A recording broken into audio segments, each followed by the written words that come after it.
Estimados estudiantes, buenas noches. Bienvenidos nuevamente después de nuestras pequeñas vacaciones. Desearles a todos ustedes un venturoso 2026. Que tengan muchas, muchas, muchas, muchas bendiciones y que nos vaya muy bien. Mucha salud, más que nada, y trabajo, ¿ok?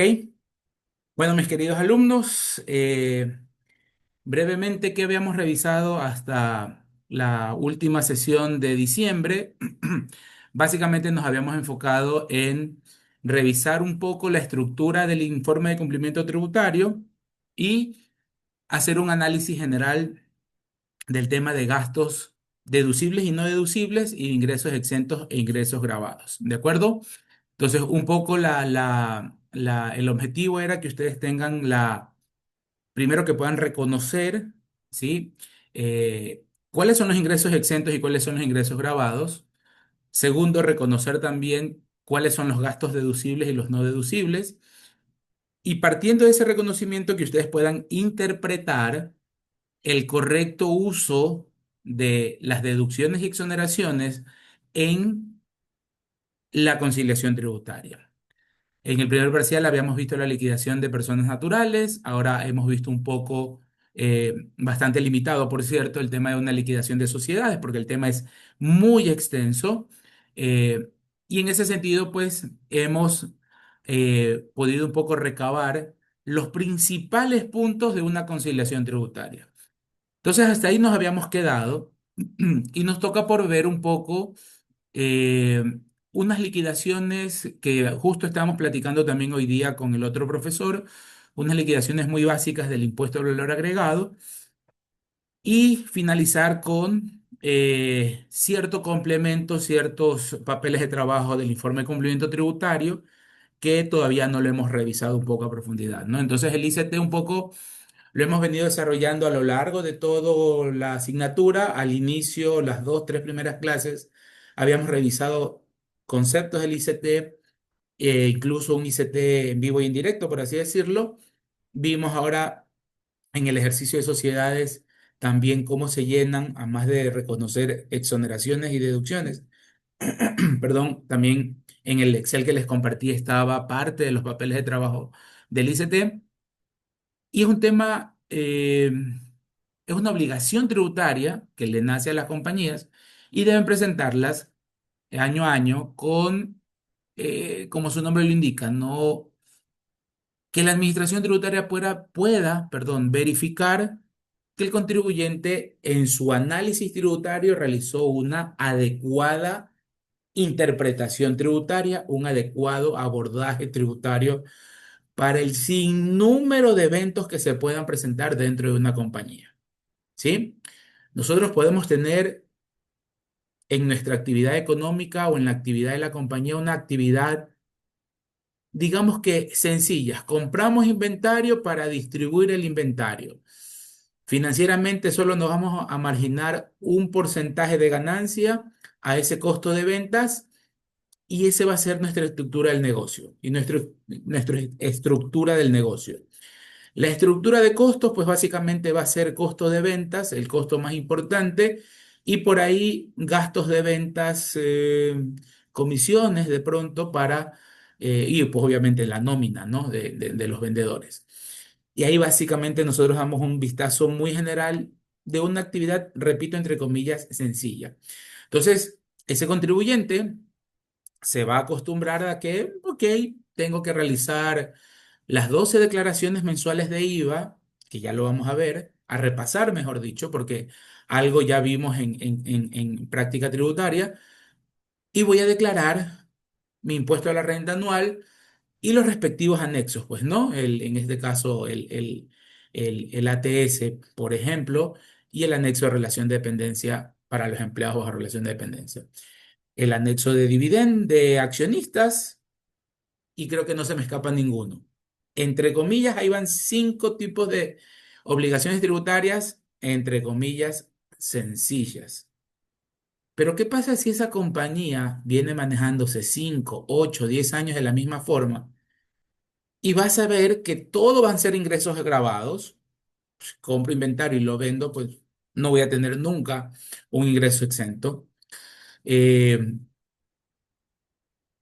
En teoría, todo lo tenemos debidamente contabilizado, registrado, soportado en comprobantes de venta, hicimos la bancarización, etcétera, etcétera. Hasta ahora Rentas no nos ha calificado como agentes de retención, una obligación menos, pero 2026 Rentas lo designa como contribuyente, como agente de retención, le notifica la resolución y el contribuyente a partir de ahí le nacen nuevas obligaciones tributarias.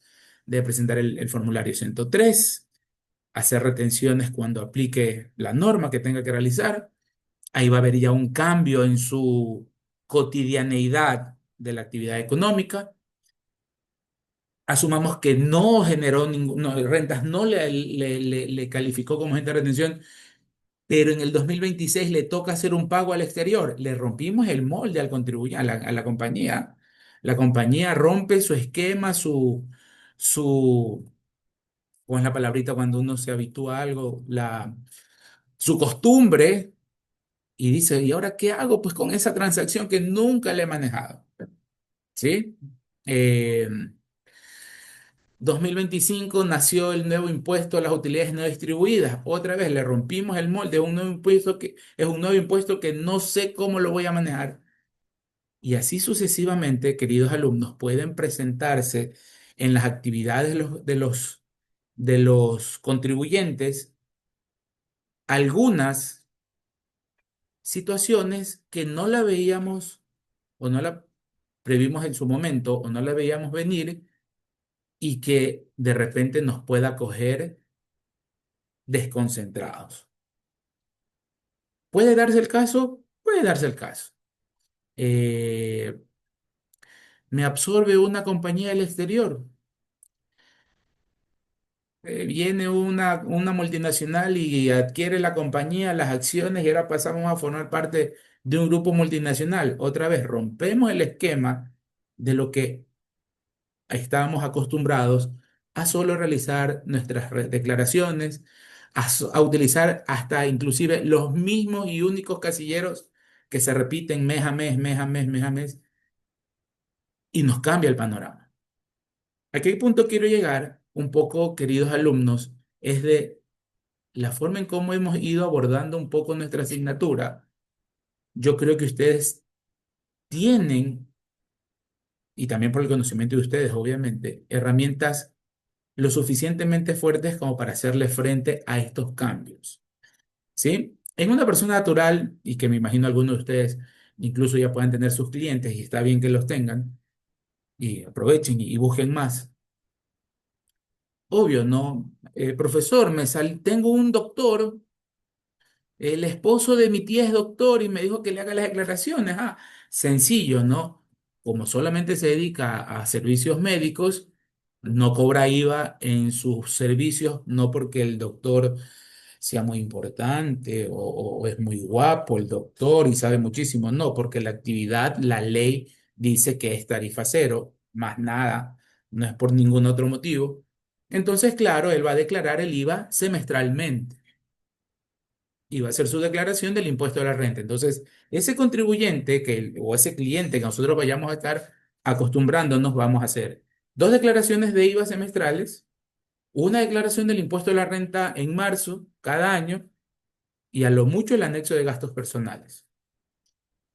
Tres obligaciones. ¿Qué pasa si ese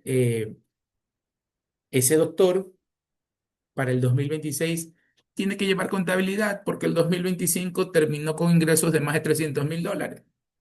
Otra vez le rompemos el molde al pobre contribuyente.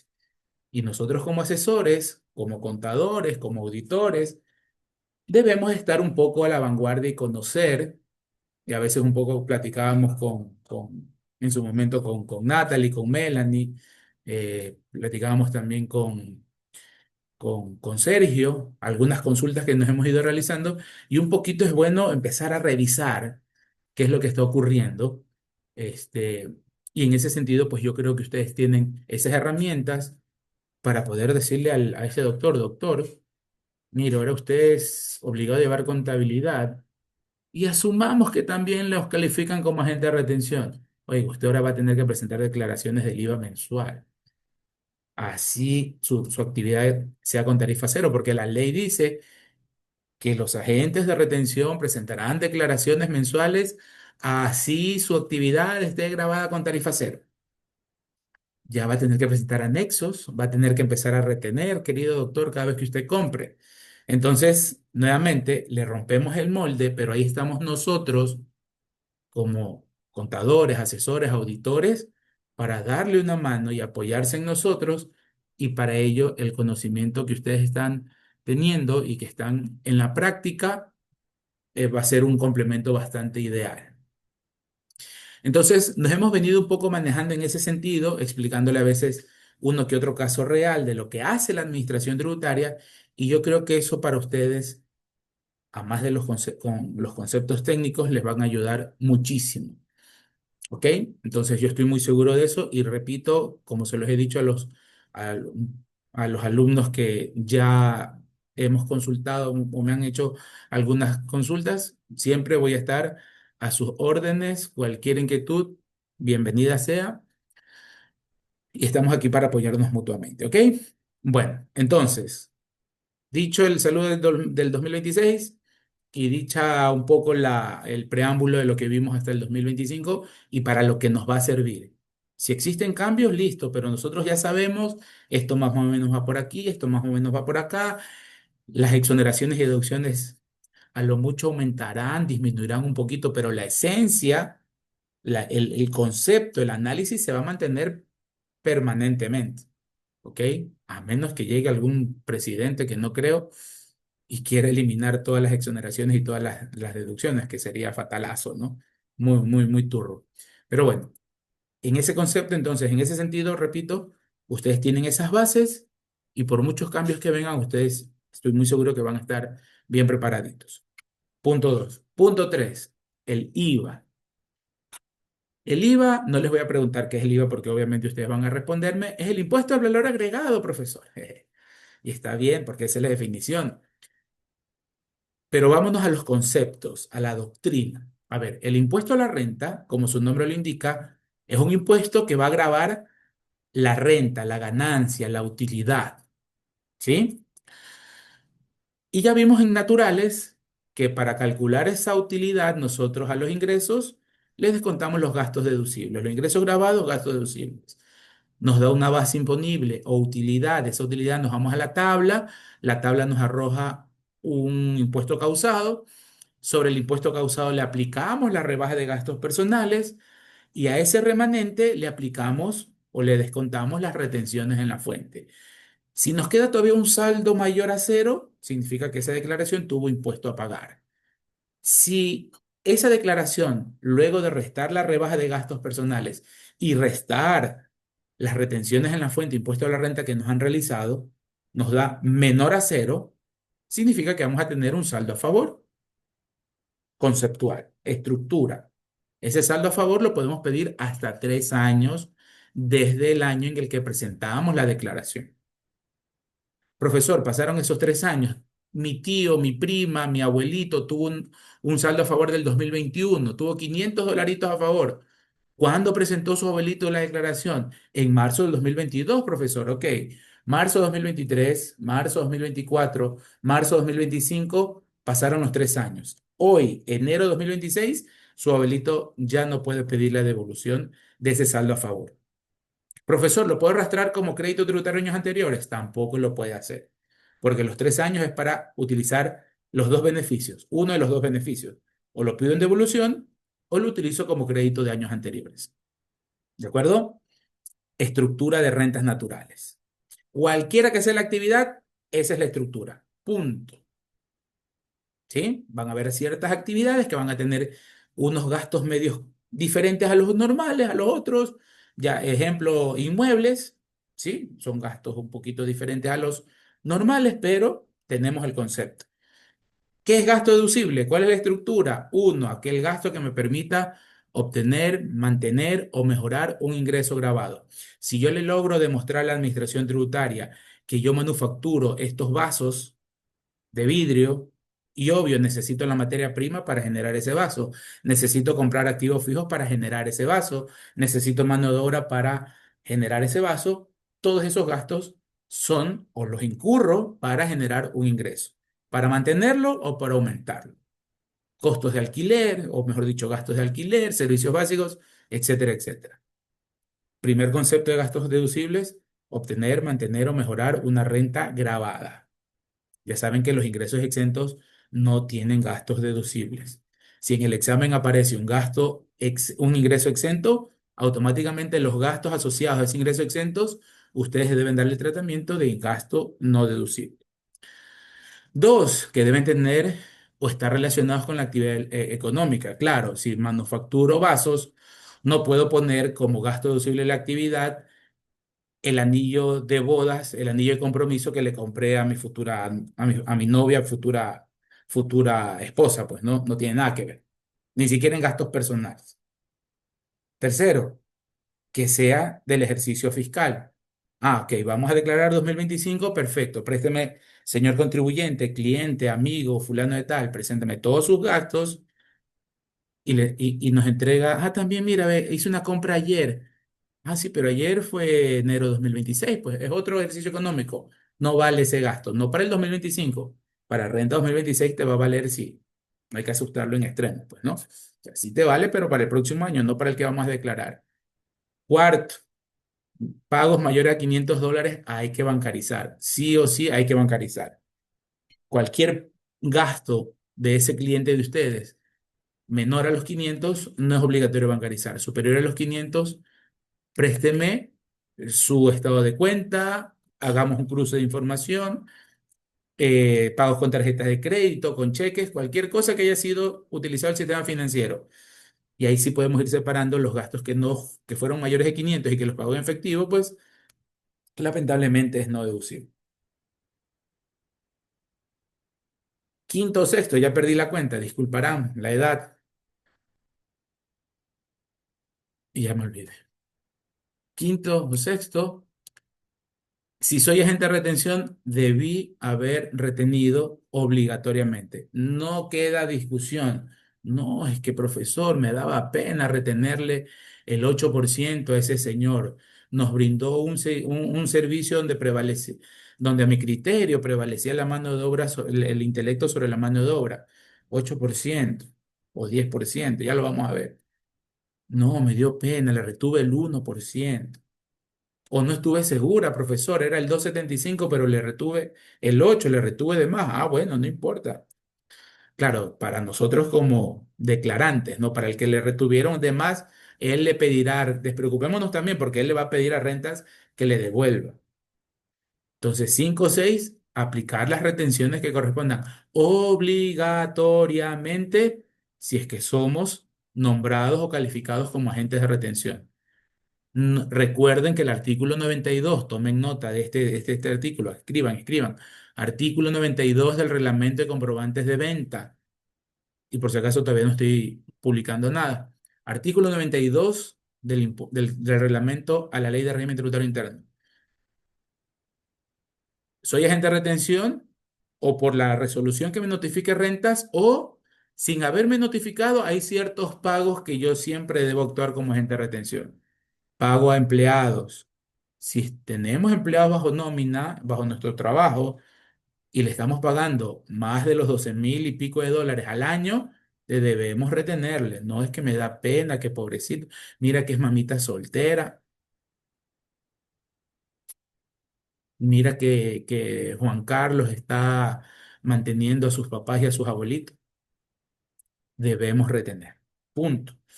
Si pagamos al exterior y no somos agentes de retención, debemos retener. Y nadie está a salvo de no realizar un pago al exterior. En cualquier momento, le vamos a romper el molde, sí, pero en cualquier momento va a salir algún pago al exterior. Y ya ustedes están un poquito preparaditos para atender ese tipo de casos. Cuando emitimos liquidaciones de compras, debemos retener obligatoriamente. ¿Ok? Entonces son los 5 o 6 puntos obligatorios para que el gasto sea deducible para cualquier actividad económica. Entonces, por eso digo, tienen sus herramientas, mis queridos alumnos. El impuesto a la renta de sociedades también se tributa sobre la renta, sobre la utilidad. El único inconveniente para los obligados a llevar contabilidad naturales o sociedades, es que de esa utilidad contable la vamos a transformar en utilidad tributaria, por así decirlo. Si se les hace más fácil mencionarlo, así lo hacemos. ¿Cómo la transformamos ese proceso para pasar de utilidad contable a utilidad tributaria? Conciliación tributaria, que es un poco lo que hemos venido practicando. ¿Ok? Entonces, la estructura del impuesto a la renta es esa. Grabar, o mejor dicho, pagar sobre las utilidades.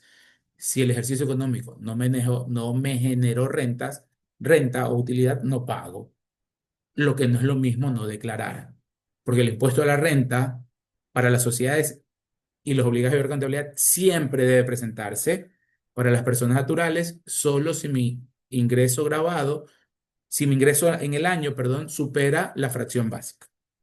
Estructura general del impuesto de la renta. En 4 o 5 minutitos explicado con puntos y comas.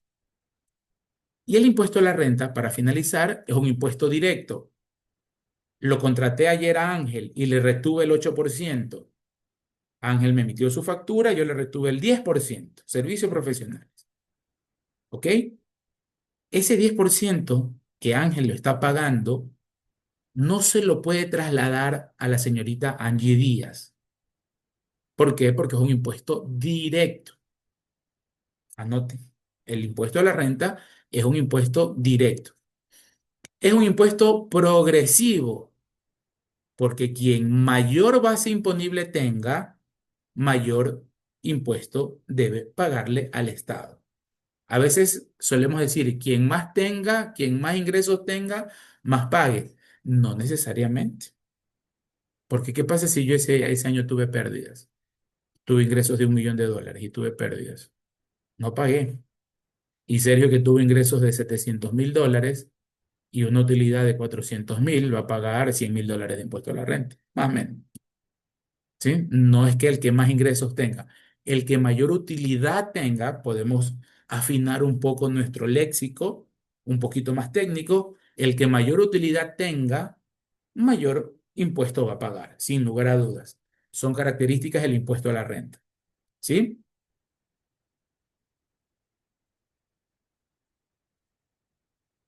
Ok. Olvídenlo. Con fe, Sergio, con fe. Yo le tengo fe.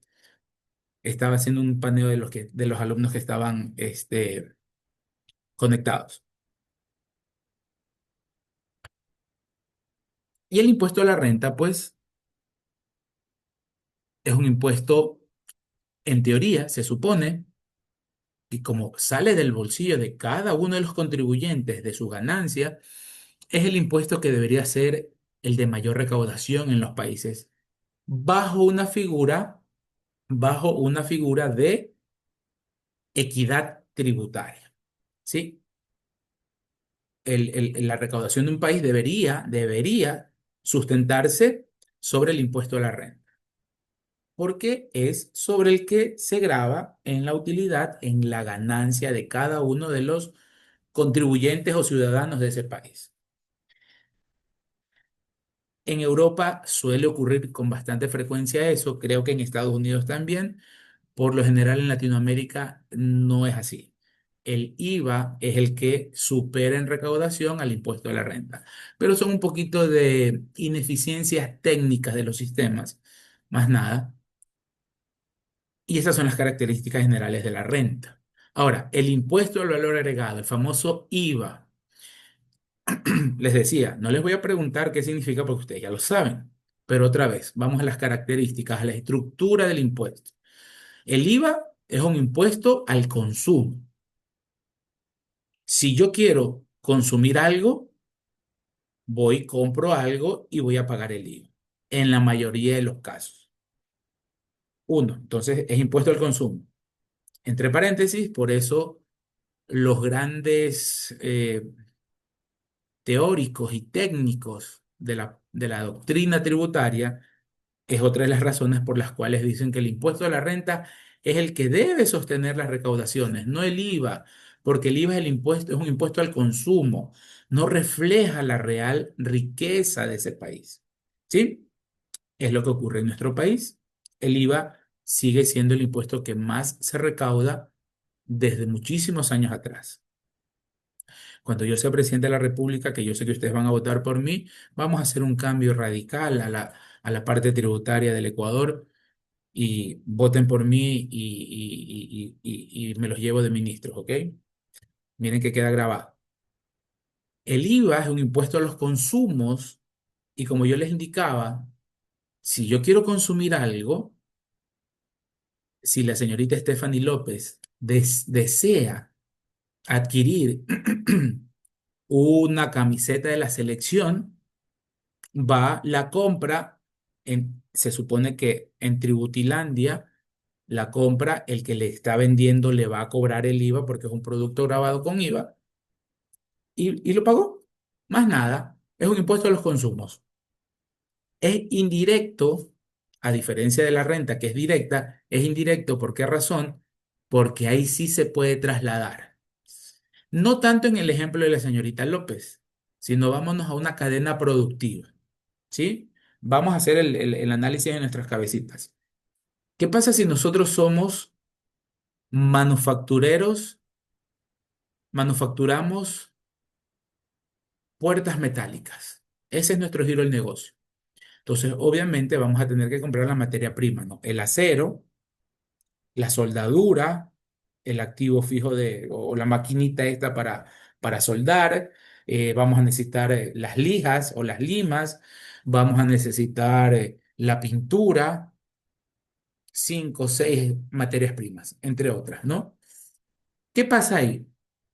Todas esas materias primas que yo les acabo de mencionar, todas están grabadas con 15% de IVA. Es decir, nosotros en ese momento no estamos actuando como consumidores, como sí lo hizo la señorita López en el ejemplo de la camiseta de la selección. Estamos actuando como parte de un ciclo productivo, de un proceso productivo. Estamos comprando no como consumidor final, sino como parte de la cadena productiva.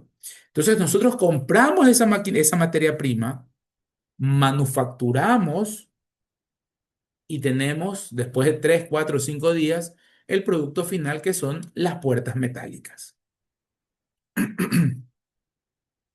Al momento que vienen nuestros clientes a comprarnos esa puerta, no por ser malos, ni porque querramos abusar del cliente. Esa puerta, en estricto sentido, es un producto que graba 15% de IVA. Entonces, lo que pagué en materia prima, yo lo recupero cuando vende el producto final. Por eso, técnicamente, se indica que el IVA es un impuesto indirecto, porque yo lo puedo trasladar a la siguiente fase de comercialización. Asumamos que nuestros clientes son distribuidores mayoristas. Esos mayoristas ya no se llevan materia prima, se llevan inventario y van a vender ese inventario. Como su nombre lo indica, son distribuidores, ellos compran inventario para vender inventario. Nos pagaron a nosotros el IVA. ¿Cuándo lo recuperan? Cuando ese distribuidor mayorista le venda esas puertas al distribuidor minorista. Y otra vez, no por ser malos ni nada por el estilo, profesor, pero es que ya se pagó un IVA atrás. No importa, en la siguiente etapa de comercialización, cobre el IVA.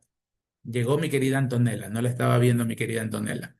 Con ella también hemos platicado varias veces, ¿sí? Y lo que siempre les he dicho, ¿no? Mantengámonos al día, hay actualizaciones, nos toca, porque es nuestro giro del negocio, ¿no? Bueno, entonces al minorista le vamos a cobrar un IVA por ese mismo producto terminado.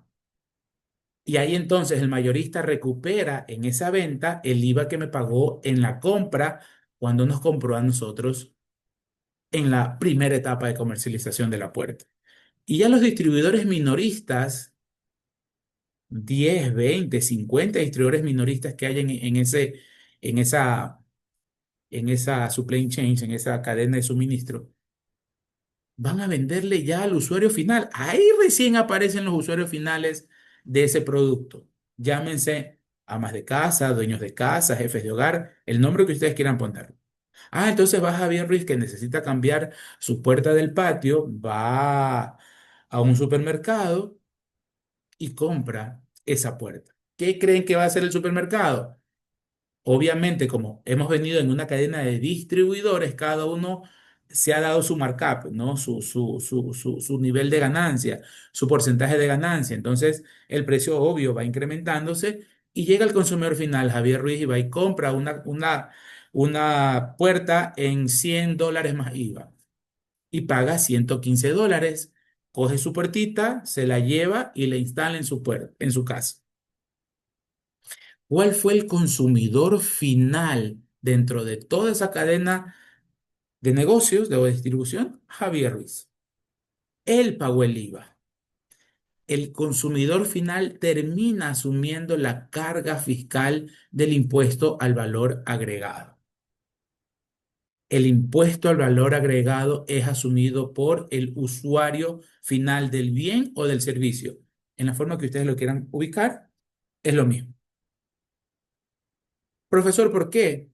Porque sencillamente Javier Ruiz usa la puerta para ponerla en su patio y no se está dedicando a comprar y vender puertas, sino es que esa fue su compra final. El destino final de esa puertita fue para el patio de la casa de Javier Ruiz y la instalamos. Punto.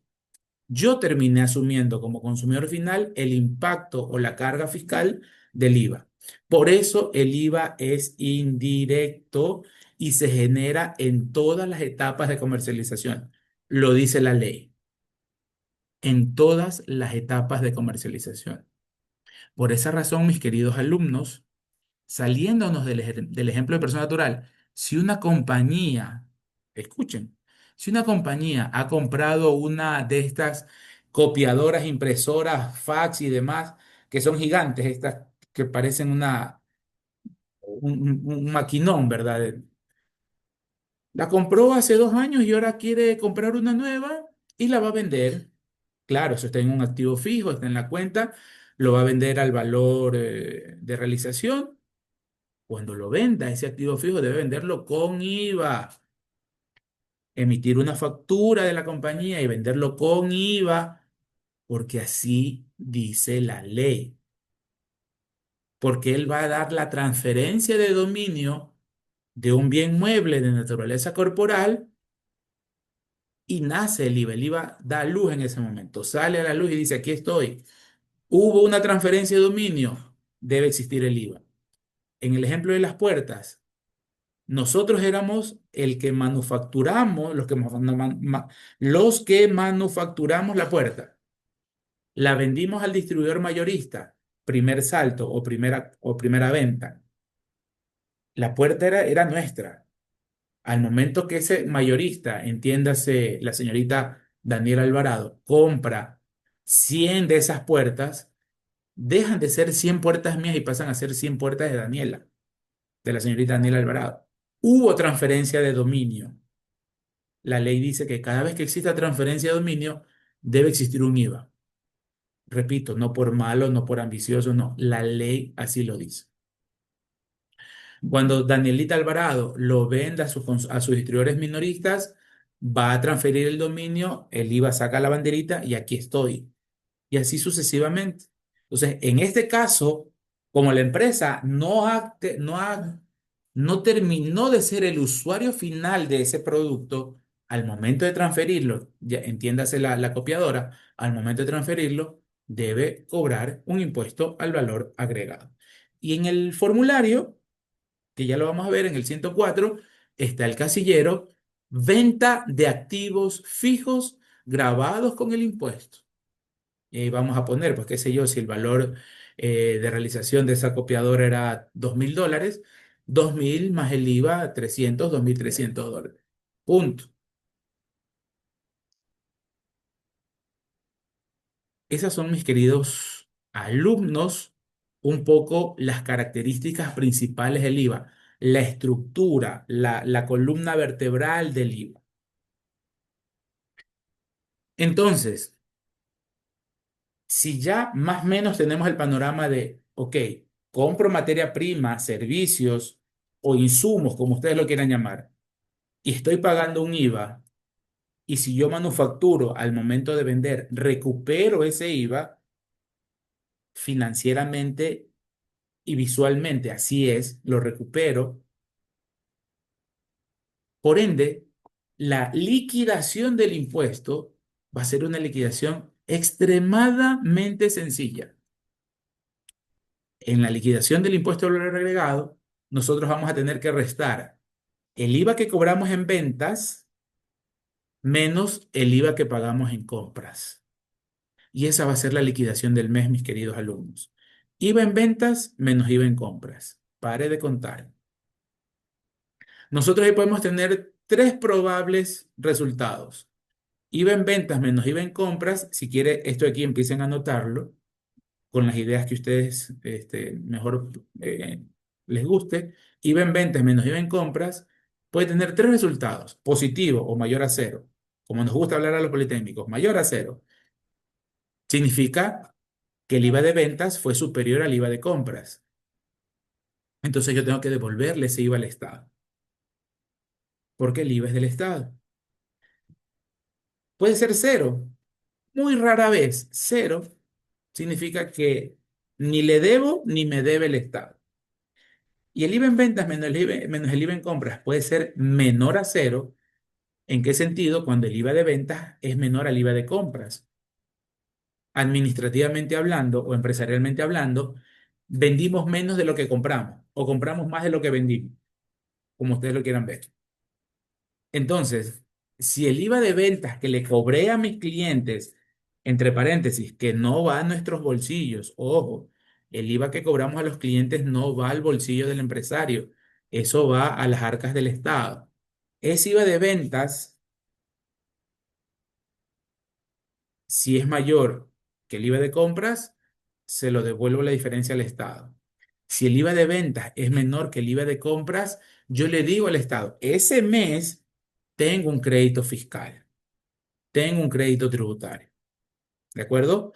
En la primera parte de la liquidación.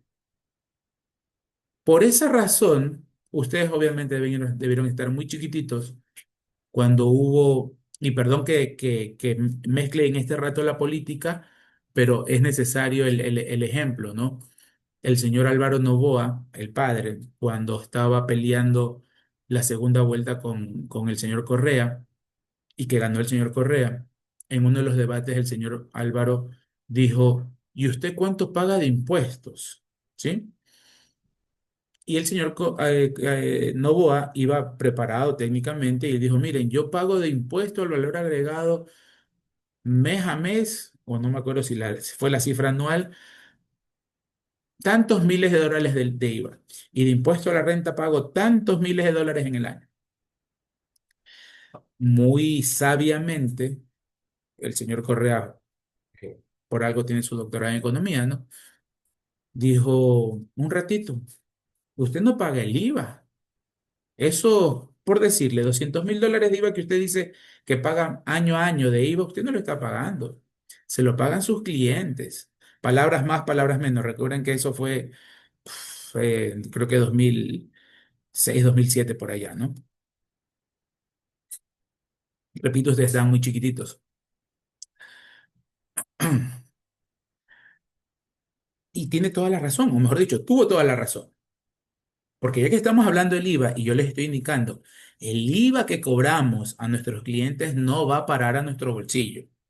Eso es un IVA, eso es un ingreso para el Estado.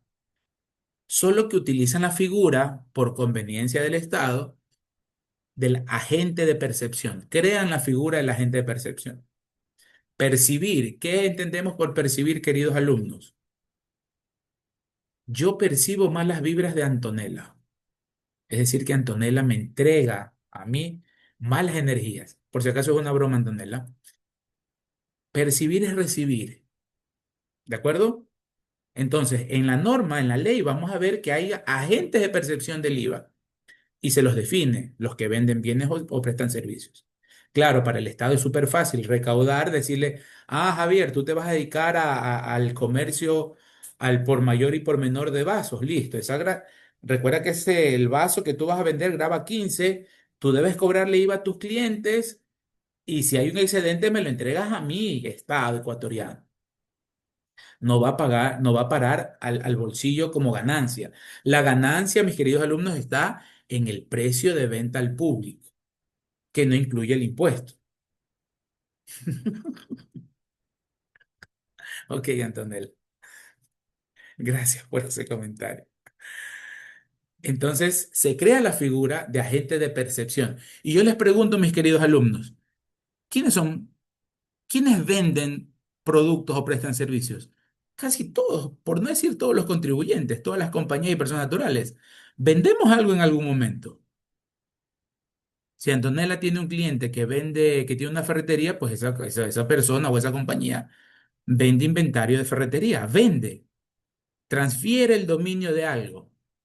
Si el papito de la señorita Angie Díaz es ingeniero eléctrico, él brinda sus honorarios por servicios profesionales, pero está vendiendo. Al final de cuentas no son bienes, pero son servicios, ¿sí?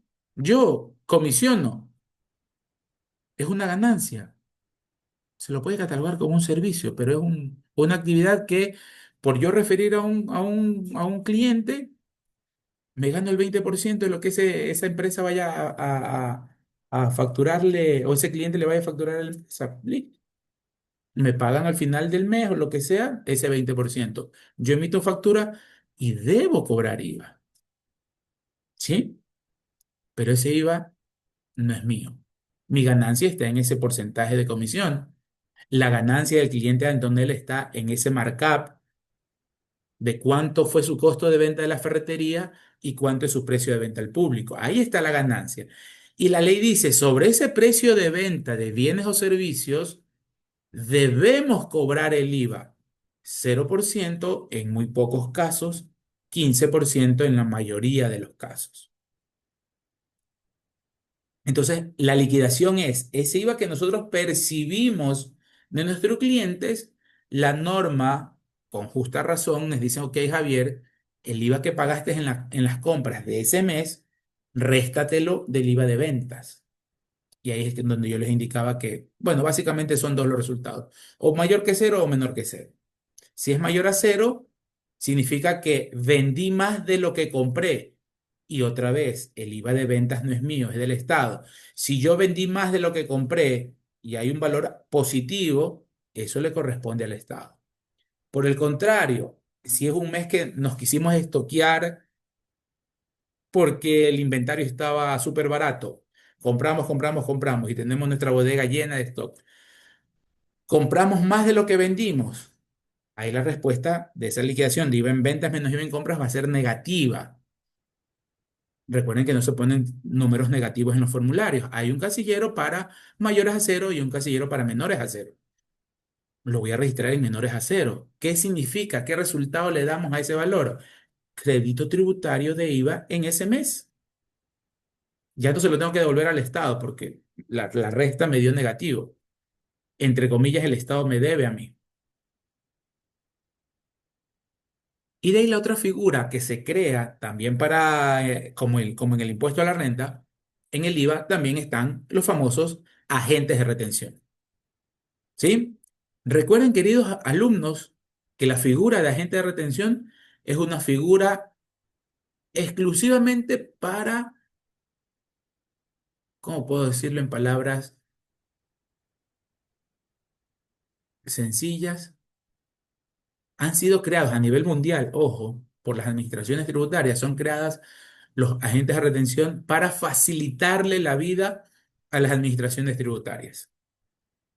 Cuando vimos naturales, rentas naturales, yo recuerdo que les hice este ejemplo.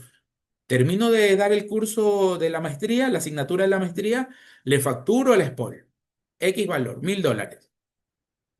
La SPOL, cuando me vaya a pagarme, y recuerdo que así se los dije, palabras más, palabras menos. Ok, Javier, mira, yo te voy a pagar los 1.000, pero mira, me saca su notificación de agente de retención y dice, yo debo retenerte. Y el servicio de docencia en la resolución dice que es el 10%. Entonces yo debo quitarte, retenerte, disminuirte los $1.000 en el 10%. Entonces me va a pagar solo 900.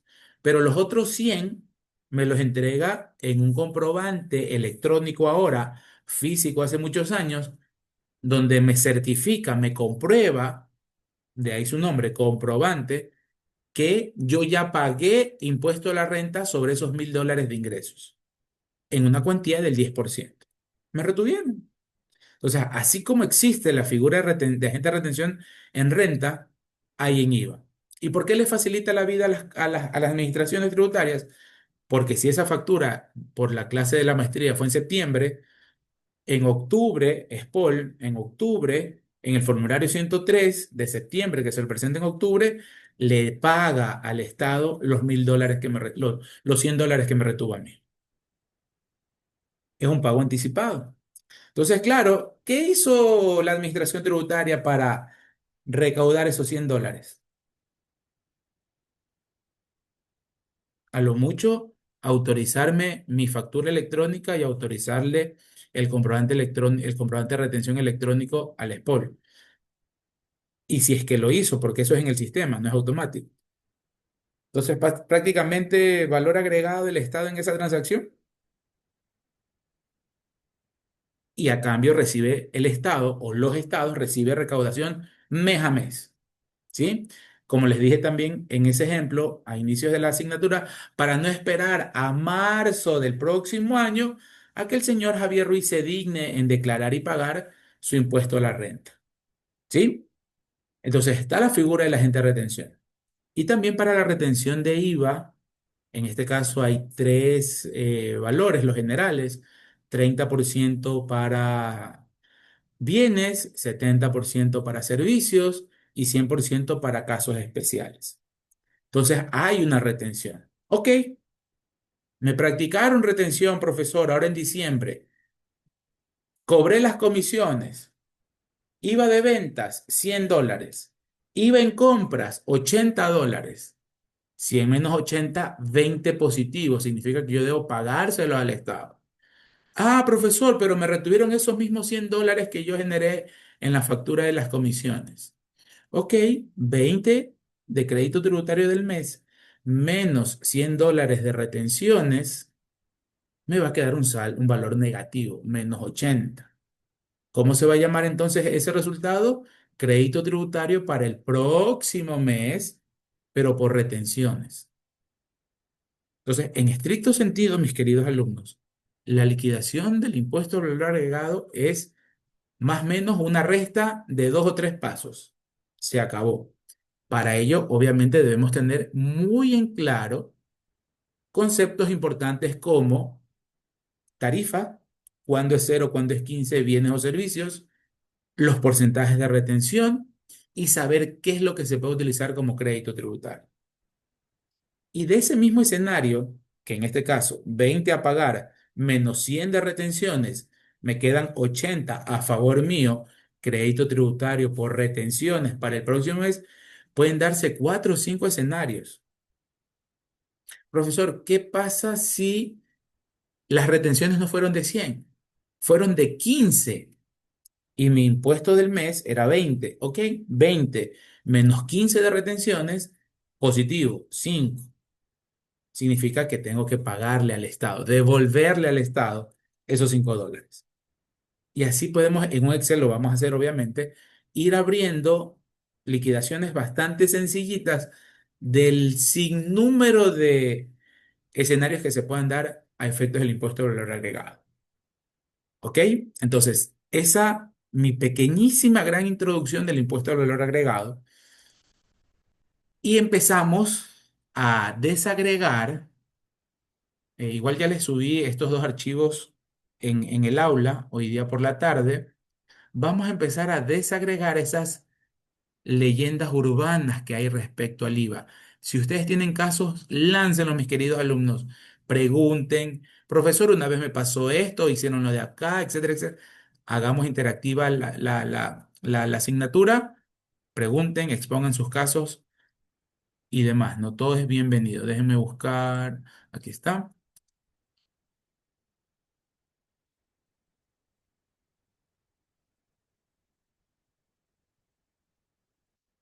Ok. Uno de los varios, de las varias leyendas urbanas que existen, ¿no? Profesor, a mí una vez me dijeron, fui a comprar un almuerzo y pedí factura. Ah, si le emito factura, tengo que cobrarle el IVA. Eh, yo quiero creer cuando pasan esos casos que es por desconocimiento, que está bien que desconozcan, no hay ningún problema. Pero me cogen de aquí, ve. Me hablan así. No, no puede ser. ¿Por qué?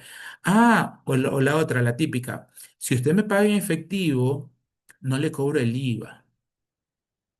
Ah, ¿me va a pagar con tarjeta de crédito, estimado señor Tomalá? Tengo que cobrarle el IVA, sí sabe, tengo que cobrarle el IVA. También de aquí me hablan.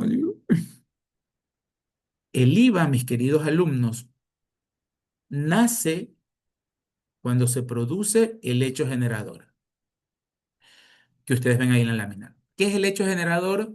La transferencia de dominio de bienes, la prestación de servicios o la enajenación de derechos intelectuales. Un poquito medio raro ese asunto, ya lo vamos a ver.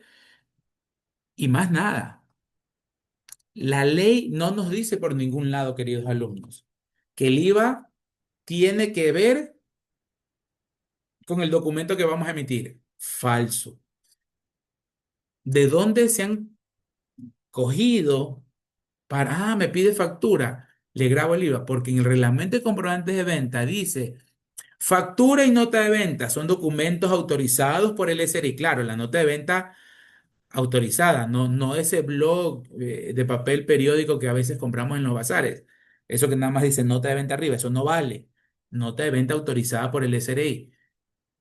Yo creo que por ahí es la única forma en que yo le encuentro lógica para que se confundan.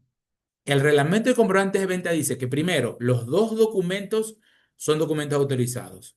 Segundo, requisitos de llenado. La nota de venta no debe desglosarse el IVA.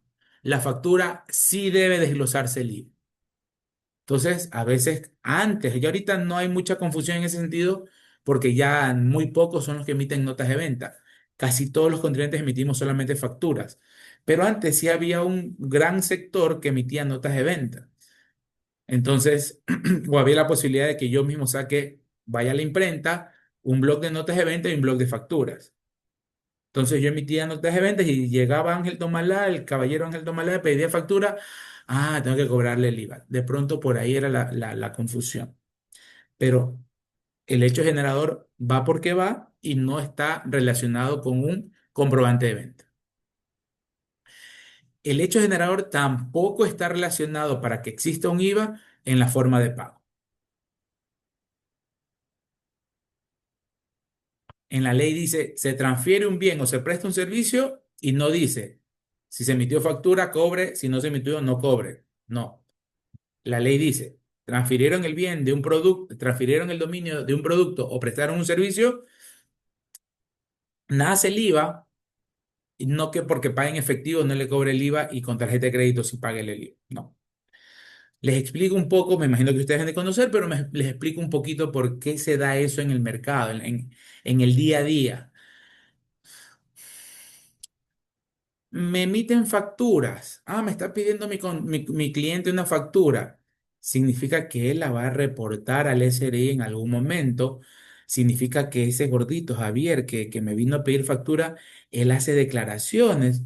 Entonces va a salir mi nombre por ahí. Uy, que yo ya estoy teniendo actividad económica. Le cobro el IVA. ¿Sí? Para que vean que no estoy haciendo nada ilícito. Claro, pero las anteriores ventas donde nadie le pedía comprobante de venta, nunca las declararon, ¿no? Eso es un punto aparte. O pague en efectivo y no le cobro. Ay, viene el señor Tomalá y me paga con tarjeta de crédito. Debo cobrarle el IVA, claro, obligado le cobra el IVA. ¿Pero por qué? Porque va a haber un tercero, que es la empresa emisora de la tarjeta de crédito, que le va a reportar al banco, a su vez le va a reportar a rentas, que Ángel Tomalá compró un producto o compró un servicio en un establecimiento XYZ y entonces renta se va a enterar de que XYZ está teniendo una actividad económica. Entonces como va a haber hoy un tercero que nos está reportando, haciendo de chismoso o de sapo, ya, pues tengo que emitir la factura. Falso, falso, falso. No va por ninguno de esos lados, mis queridos alumnos. Si yo tengo mi negocio natural o sociedad, yo tengo que cumplir con las obligaciones legales, entre ellas la inscripción en el RUC, entre ellas la compra-venta, emitir facturas cuando corresponda y hacer las declaraciones cuando corresponda. Punto. ¿De acuerdo? Yo entiendo que por ahí no les guste, no estén acostumbrados, les vaya a significar un gasto adicional, pero así es la ley. La ley está para todos. La ley está para todos. En el impuesto a la renta sí nos hacen una separación. Los que sus ingresos al año no superan los 12.000 y pico, no declaran. Los que superan, sí declaran. En la fracción básica, en la tabla, hasta ingresos de hasta 12.071 dólares más o menos, cero pagan impuesto a la renta. Ok. Entonces, aquellos compañeros que ganan el sueldo básico, que ganan más o menos como hasta 900 dólares al año, 1.000 dólares, perdón, al mes, no pagarían impuesto a la renta. Ok, listo, pero los que ganan más van a pagar el impuesto a la renta. Ok, me hacen esa diferenciación. Pero en el IVA no. De ahí el resto, la norma es una aplicación general para todos los contribuyentes. Y si nosotros nos vemos inmersos en un hecho generador, hay que cobrar el IVA. Hay que cobrar el IVA. ¿Así? Ahora, otra alternativa puede ser de que por sabiduría, obviamente no declaran, pero le cobran ese IVA al caballero Ángel Tomalá porque pagó con tarjeta de crédito y ese negocio mal habiamente, disculparán lo coloquial, se guarda para sí el IVA que le está cobrando Ángel por esa transacción, cuando ese IVA le corresponde al Estado.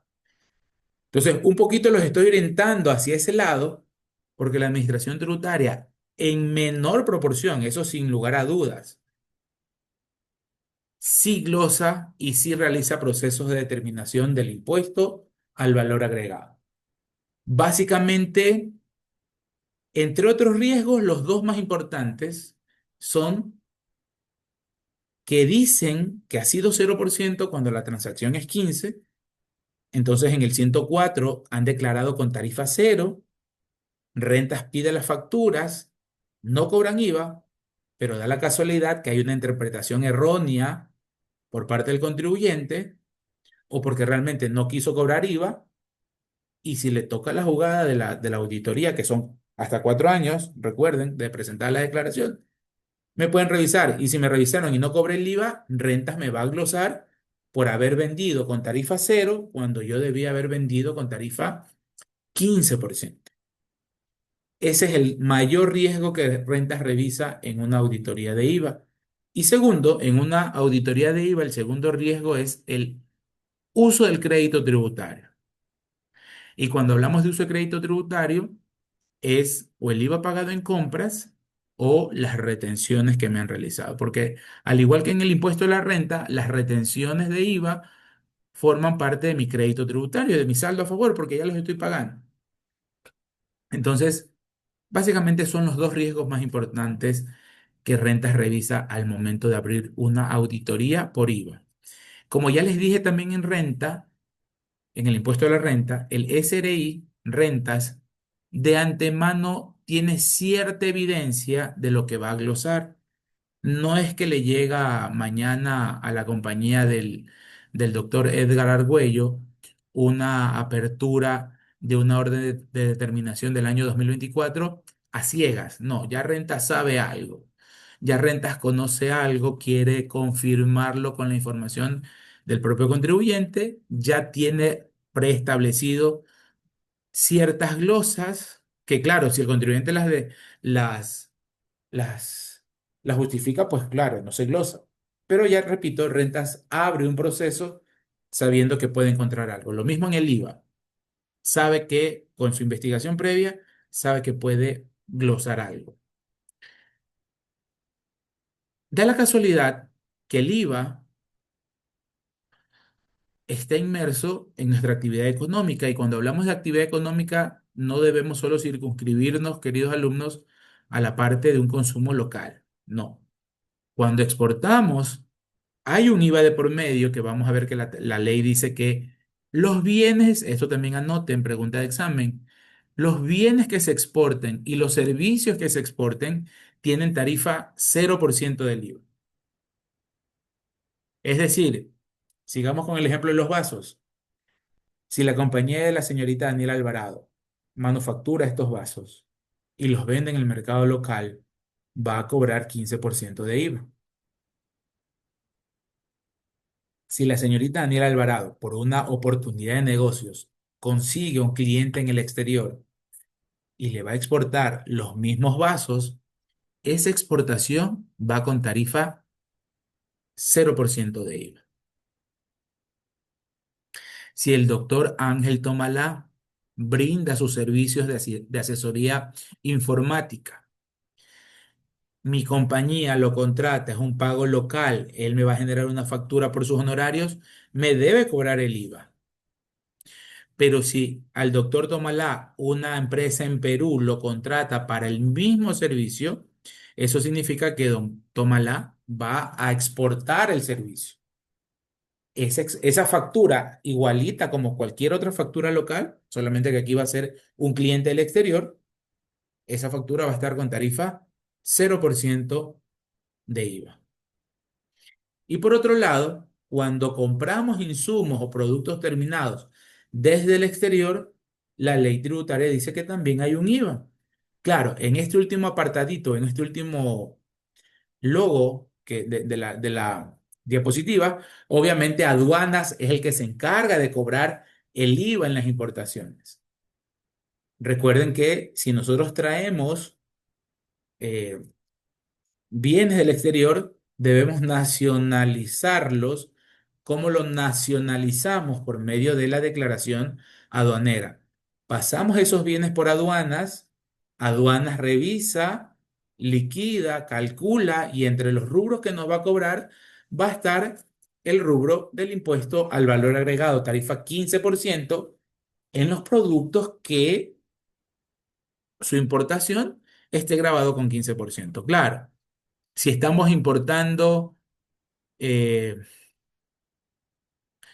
estamos importando cebollas, ¿sí? Cuando en su momento por cuestiones de- del paro nacional, me recuerdo en el del 2019 creo que fue, la alcaldesa de Guayaquil dijo que ella iba a hacer un proceso de compra de cebollas a Perú, porque como estaban cerradas las carreteras en la sierra, no podía llegar el producto a los mercados de la costa. Entonces, la máxima autoridad de Guayaquil tomó esa decisión. Está importando cebollas, pero la norma dice que las cebollas está con tarifa cero. Entonces, esa importación también va a estar con tarifa cero, porque obviamente aduanas, el giro del negocio de aduanas es el comercio internacional. O el alcance del negocio de aduanas es el comercio internacional. El alcance del negocio de rentas son las transacciones locales. Y por eso es que la norma, la ley de régimen tributario interno, establece ciertas condiciones, consideraciones y demás, que en el caso del IVA, entre comillas, da un listado de los productos que están grabados con cero. Lo que no está ahí, graba 15. Así de simple y sencillo, ¿no? Lo que es deducible está en el artículo 10 de la ley. Lo que no está en el artículo 10 es gasto no deducible. ¿De acuerdo? Lo mismo para impuesto al valor agregado. Entonces, aduanas ya sabe que las cebollas están en el listado de bienes grabados con tarifa 0%. Por eso, si se importa ese producto, aduanas no cobra el IVA. Pero porque jurídicamente ese producto tiene el beneficio de tener tarifa 0%. ¿Sí? Y aquí un vistazo general de las bases legales que nosotros vamos a manejar con mayor frecuencia al momento de hablar del IVA.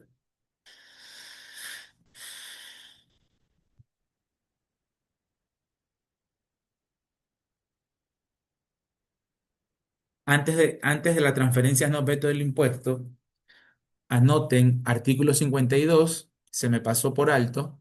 Aquí arribita debe estar una anterior al artículo 54. Artículo 52, objeto del impuesto. Anoten, por favor, con su manito o en la compu, anoten artículo 52, objeto del impuesto. ¿Sí? Objeto del impuesto. Ya. Claro, si bien es cierto, aquí hablamos de tarifa, pero partimos de cuál es el objeto del impuesto. Bueno, las tarifas del impuesto están en el artículo 55 y 56 de la ley, como ustedes se dan cuenta. Artículo 55, bienes. Artículo 56, servicios grabados con tarifa 0%. Y también graban tarifa 0% los negocios populares. Está en el artículo 97.9 de la ley de régimen. Nos vamos a centrar básicamente en el 55 y 56, que es el grueso del impuesto al valor agregado.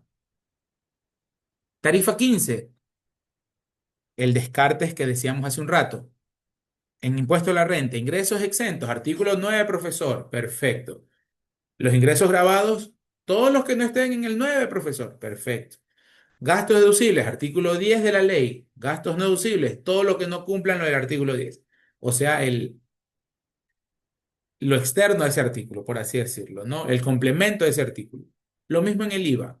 Si el 55 nos dice bienes con tarifa cero y el 56 nos dice servicios con tarifa cero, cualquier cosa que no esté en el 55 y 56 pasa a tener 15%. ¿De acuerdo? 15%. Un poco los sujetos pasivos, que ya les hablé de los agentes de percepción y de retención, pero aquí solamente ustedes van a tener su soporte documental, por así decirlo, respecto a quiénes son los sujetos pasivos del IVA. Y la ley define tres sujetos pasivos. Contribuyentes, los que realicen importaciones grabadas con una tarifa. Realmente no tiene, yo en lo personal no le veo gran valor agregado, valga la redundancia, a que exista una diferenciación de contribuyentes solamente para los que importan. Pero bueno,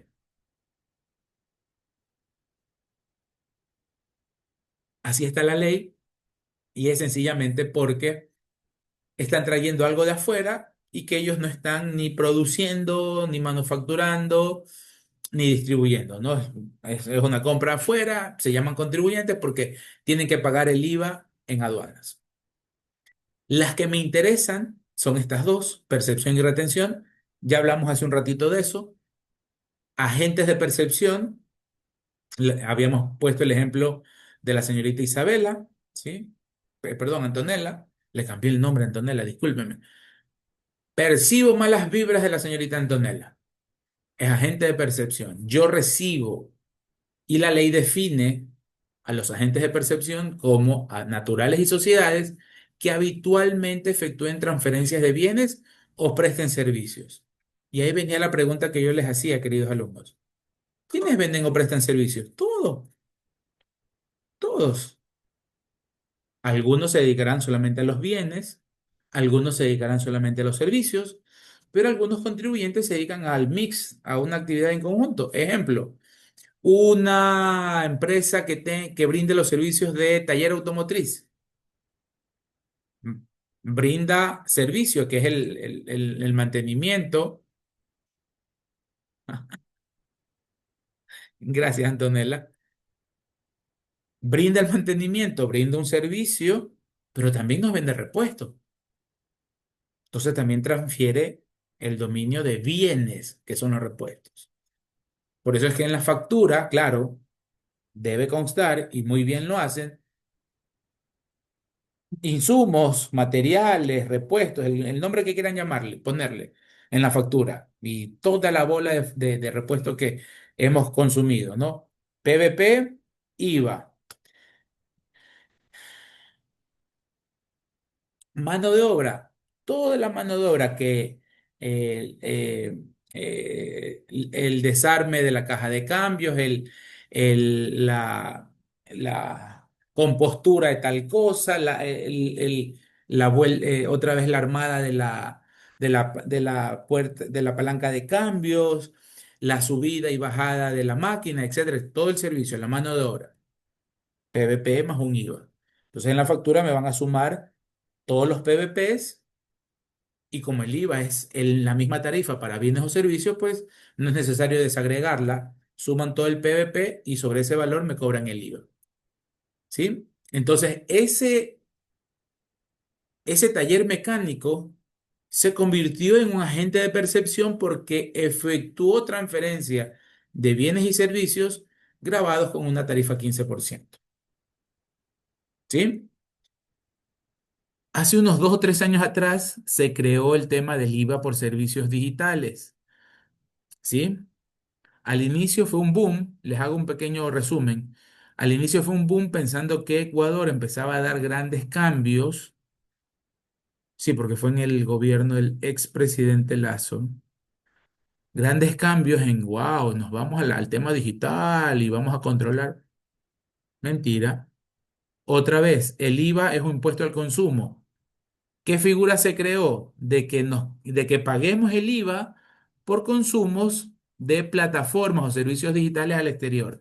De ahí salió de que se iba a pagar IVA por consumir Netflix, eh, IVA por estas transacciones de pagos virtuales, el IVA por estos consumos que hacemos a estas cadenas de entrega de alimentos, etcétera, etcétera.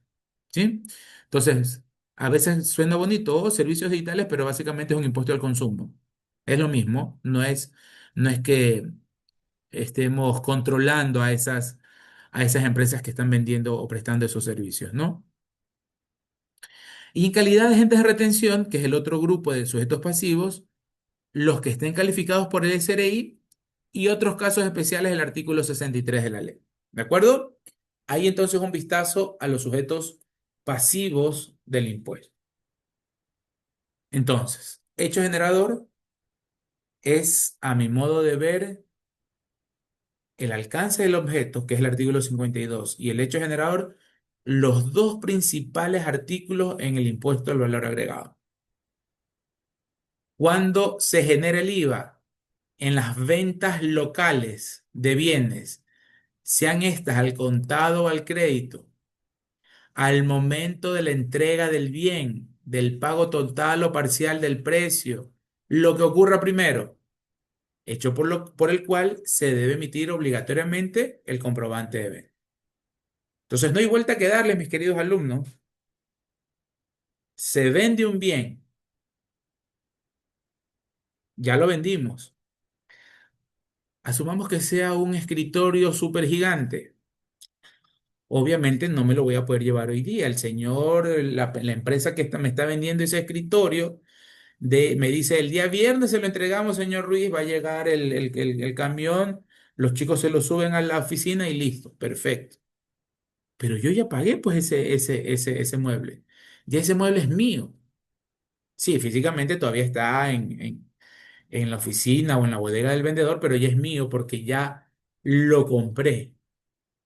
Entonces, más allá de que puedan salir estas excusas de que, es que se lo estoy vendiendo a crédito o es que se lo voy a entregar en X días, por eso no le cobro el IVA. Falso. La ley dice, se vende un bien, nace el IVA y obligatoriamente debe emitir el comprobante de venta. Ojo con eso. Cuando se presta el servicio, de igual manera, dice la ley, cuando prestamos efectivamente el servicio, o en el momento del pago total o parcial del precio o acreditación en cuenta, hecho por el cual debe emitirse el respectivo comprobante de venta. Es tarifa cero el ejemplo que les voy a dar, pero es un ejemplo de servicios por fases. Vamos a la odontóloga o al odontólogo, que no nos gusta mucho ir. Y la típica, pues no, el odontólogo revisa, ay, mira, Javier, tienes 3 caries. Ok, hoy día vamos a trabajar la uno y la 2 porque son las más pequeñitas y la 3 la vamos a dejar para luego porque es la más grande. Limpia, pone la pastita, empieza con la 3 y dice, te la voy a dejar curada porque como estaba profunda la carie, regresa el próximo día lunes que ya se ha desinfectado un poco y te pongo el calce definitivo. Me imagino que algunos de ustedes ha de haber pasado. Es un servicio que se está brindando por etapas, por fases. Otro ejemplo puede ser temas de construcción. Independientemente de que se ejecute por fases para el tema de los servicios, sí nos da esta amplitud, porque ustedes lo ven ahí de color naranja, a elección del contribuyente, es, en este caso, la odontóloga bien puede darme la factura hoy, que me revisó dos de las tres muelas, me la puede dar el próximo lunes, que terminaría el tratamiento, o cuando termine el tratamiento. Y hasta eso nosotros vamos pagando, pagando. ¿Qué es lo que usualmente ocurre en ese tipo de servicios que son muy personalizados? Al final, ¿verdad? Porque la típica, en el caso también de los señores, de los doctores, los odontólogos, te siguen revisando y te salió otra cosita y que por aquí, que por allá. Entonces el servicio va aumentando y también el valor, pues, ¿no? Entonces, al final, cuando ya está todo en pleno acuerdo de las partes, se emite la factura. Repito, es tarifa cero, pero igual tiene la obligación de emitir el comprobante de venta. Y si hubiera sido 15%, lo mismo. Al final, al inicio, al intermedio, repito, por lo general, la costumbre comercial es de que si se da un servicio por etapas o por fases, las facturas se emitan al final de cada fase. Por lo general. ¿De acuerdo? Ese es el hecho generador. ¿Se venden bienes o se brindan servicios?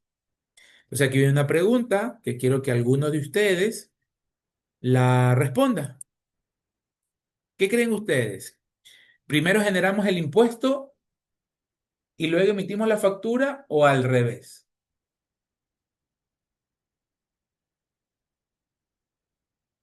Se emite la factura, luego el IVA. Gracias, querido Luis. Se emite la factura y luego se cobra el IVA. Ok. Antonella dice primero la factura. Ok. Siguiente pregunta. Si transfiero un bien o presto un servicio grabado con IVA, pero no emito la factura, ¿el SRI no me puede cobrar el IVA? Si transfiero un bien o presto un servicio grabado con IVA, pero no emito la factura, ¿eso significa que el SRI no me puede cobrar el IVA? Falso, ¿no? Falso, ¿no? Rentas puede revisar, investigar que sí se brindó el servicio, hubo el pago, etcétera, etcétera. Y si el servicio estuvo con IVA, pues me va a cobrar el IVA, ¿no? Claro, en un proceso de control estamos hablando. En esta segunda pregunta nos referimos a un proceso de control, ¿sí? Entonces, en la práctica, en teoría todo se da al mismo tiempo. En la práctica. Claro, no, si la señorita Angie Díaz va a comprarme una docena a mi fábrica, va a comprarme una docena de estas grapadoras, ella bien puede llevárselo en el mismo rato, ¿verdad? El producto, una caja con 12 grapadoras. Cada grapadora a $20, $240 el precio de venta, el IVA eh, $30, ¿sí? Como esa forma de negociar es en ese mismo momento, es un consumidor final, ella me va a pagar, pues en ese mismo momento transfiero el bien, se genera el IVA, emito el comprobante de venta y obviamente al mes siguiente declaro y pago el IVA. ¿Sí? Es una secuencia del IVA. Por lo general, básicamente ocurre esto. Voy a regresarme un ratitito porque la norma dice esto, ¿no? Perdón, no era regresar, dejo de compartir. Les abro la ley.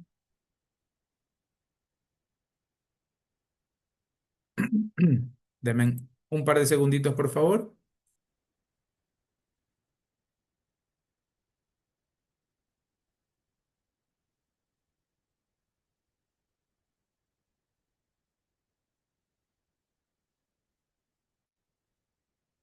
Ahora, claro, si lo vemos en la práctica, claro, mientras le estoy cobrando al cliente, estoy generando el comprobante de venta y ahí mismo le grabo el IVA. Repito, pero en la secuencia En la practicidad, la secuencia es todo en ese mismo momento, ¿no? Ya, este era el 52 que quería mostrarles. ¿Qué dice la norma? El 52 dice, perdón,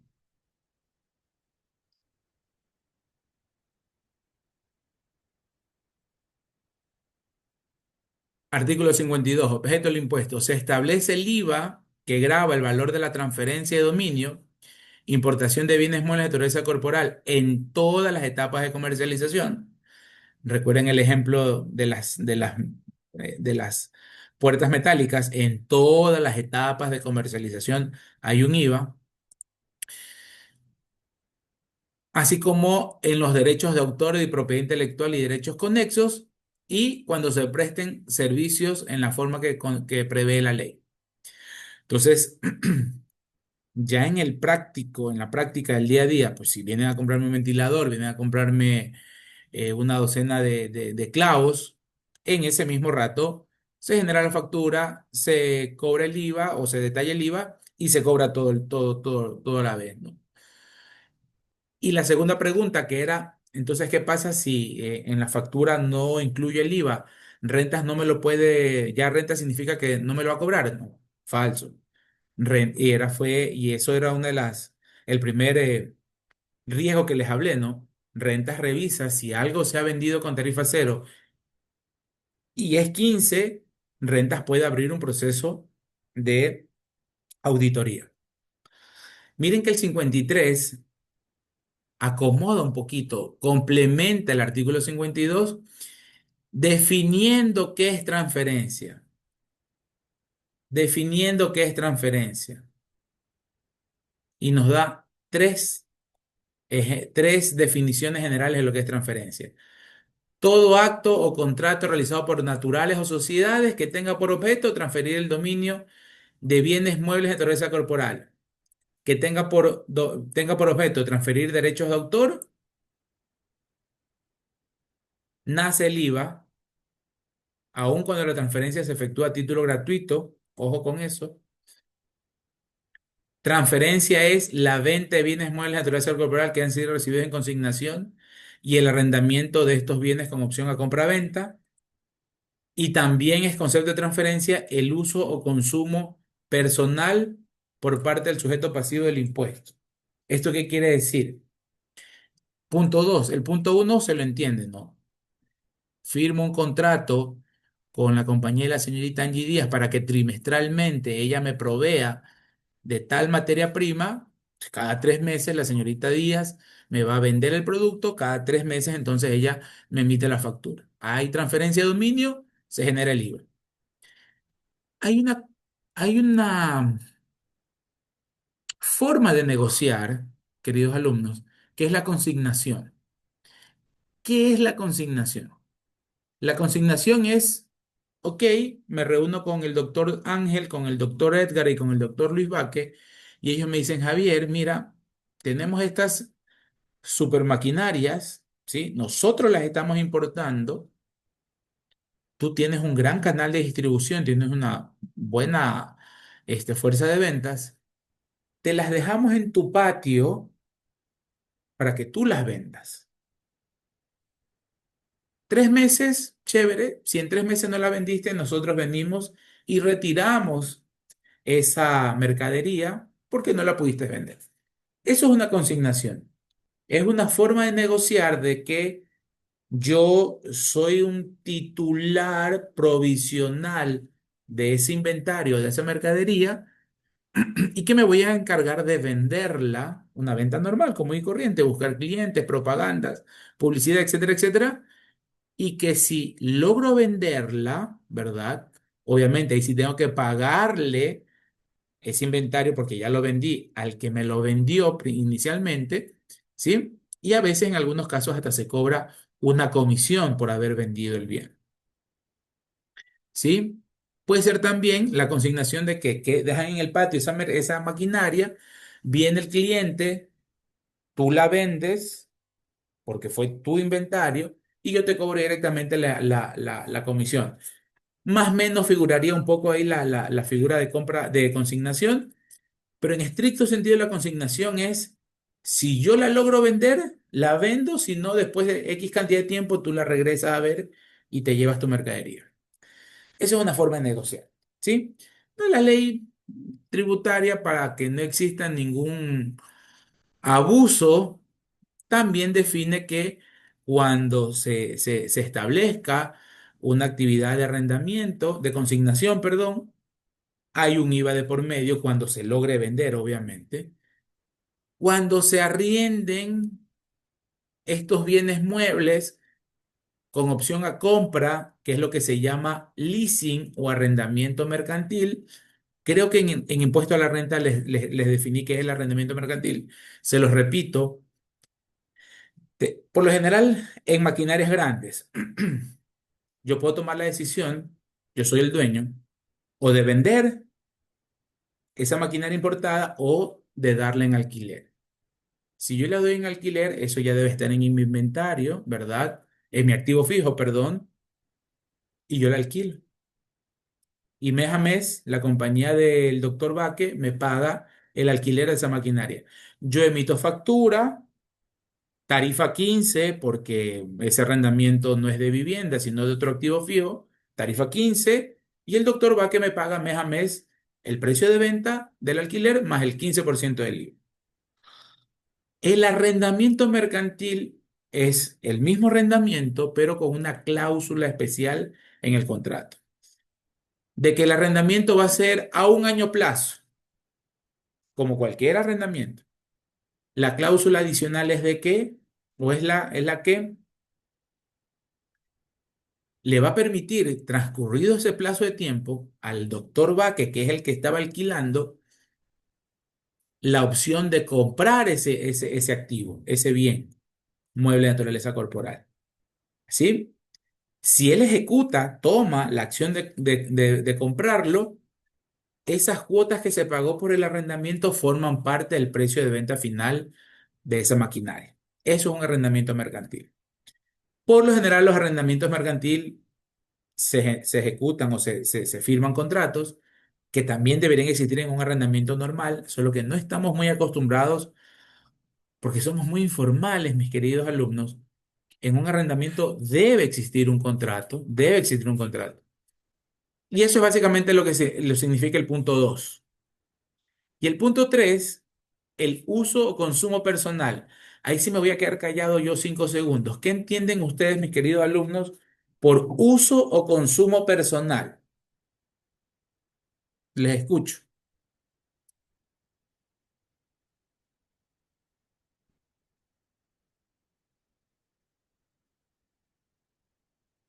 No se peleen.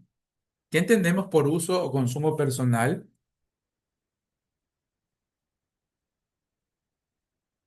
Todo lo que uno quiere para la persona, o sea, para uno mismo. Gracias, Luis. Muy bien.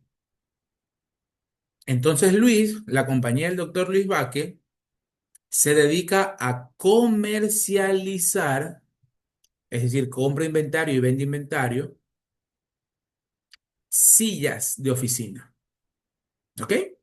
O las importa. Él tiene su inventario y para el doctor Luis Vaque sería bastante raro que si él necesita sillas para atender a sus clientes, que vaya a Ferrisariato o a Mega Kiwi a comprar sillas, ¿verdad? Sería rarísimo. Entonces, como bien definió el doctor Vaque, lo que yo tengo lo consumo yo mismo, ¿sí? Entonces, lo que yo tengo en inventario, que se supone lo voy a vender y a cobrar IVA por esa venta y todo lo demás, yo cojo parte de ese inventario y lo utilizo yo mismo. Ejemplo, las sillas, ¿sí? Entonces, la ley define que eso también es transferencia y que por ende grava el impuesto al valor agregado para evitar ciertas sabidurías o que se pasen de vivos y decir, no, no, yo no vendí, señor del SRI, yo no vendí. Yo autoconsumí esas sillas, las estoy utilizando yo. Como no es venta, no cobré el IVA. Entonces el Estado, precautelando ese tipo de comportamientos medios raros, pone estas cláusulas un poquito especiales y define que si yo autoconsumo algún producto, le debo pagar el IVA al Estado. Suena un poco raro, entiendo que ahorita en este rato hay confusión en sus cabecitas, puede haber, están tratando de digerir y analizar este tema, pero ocurre, sí ocurre, ¿sí? Repito, si nosotros tenemos eh, un producto y lo vamos a necesitar, es bastante poco probable que vayamos a la competencia y se lo compremos. Yo mismo lo utilizo, lo saco de mi inventario, lo pongo como activo fijo y lo utilizo. En ese mes que se efectuó ese tema, la norma dice, eh, genérese también un IVA como si hubiese sido una venta común y corriente. Estoy abriendo el reglamento, no recuerdo, vamos a ponerle, no recuerdo el número, consumo, 166.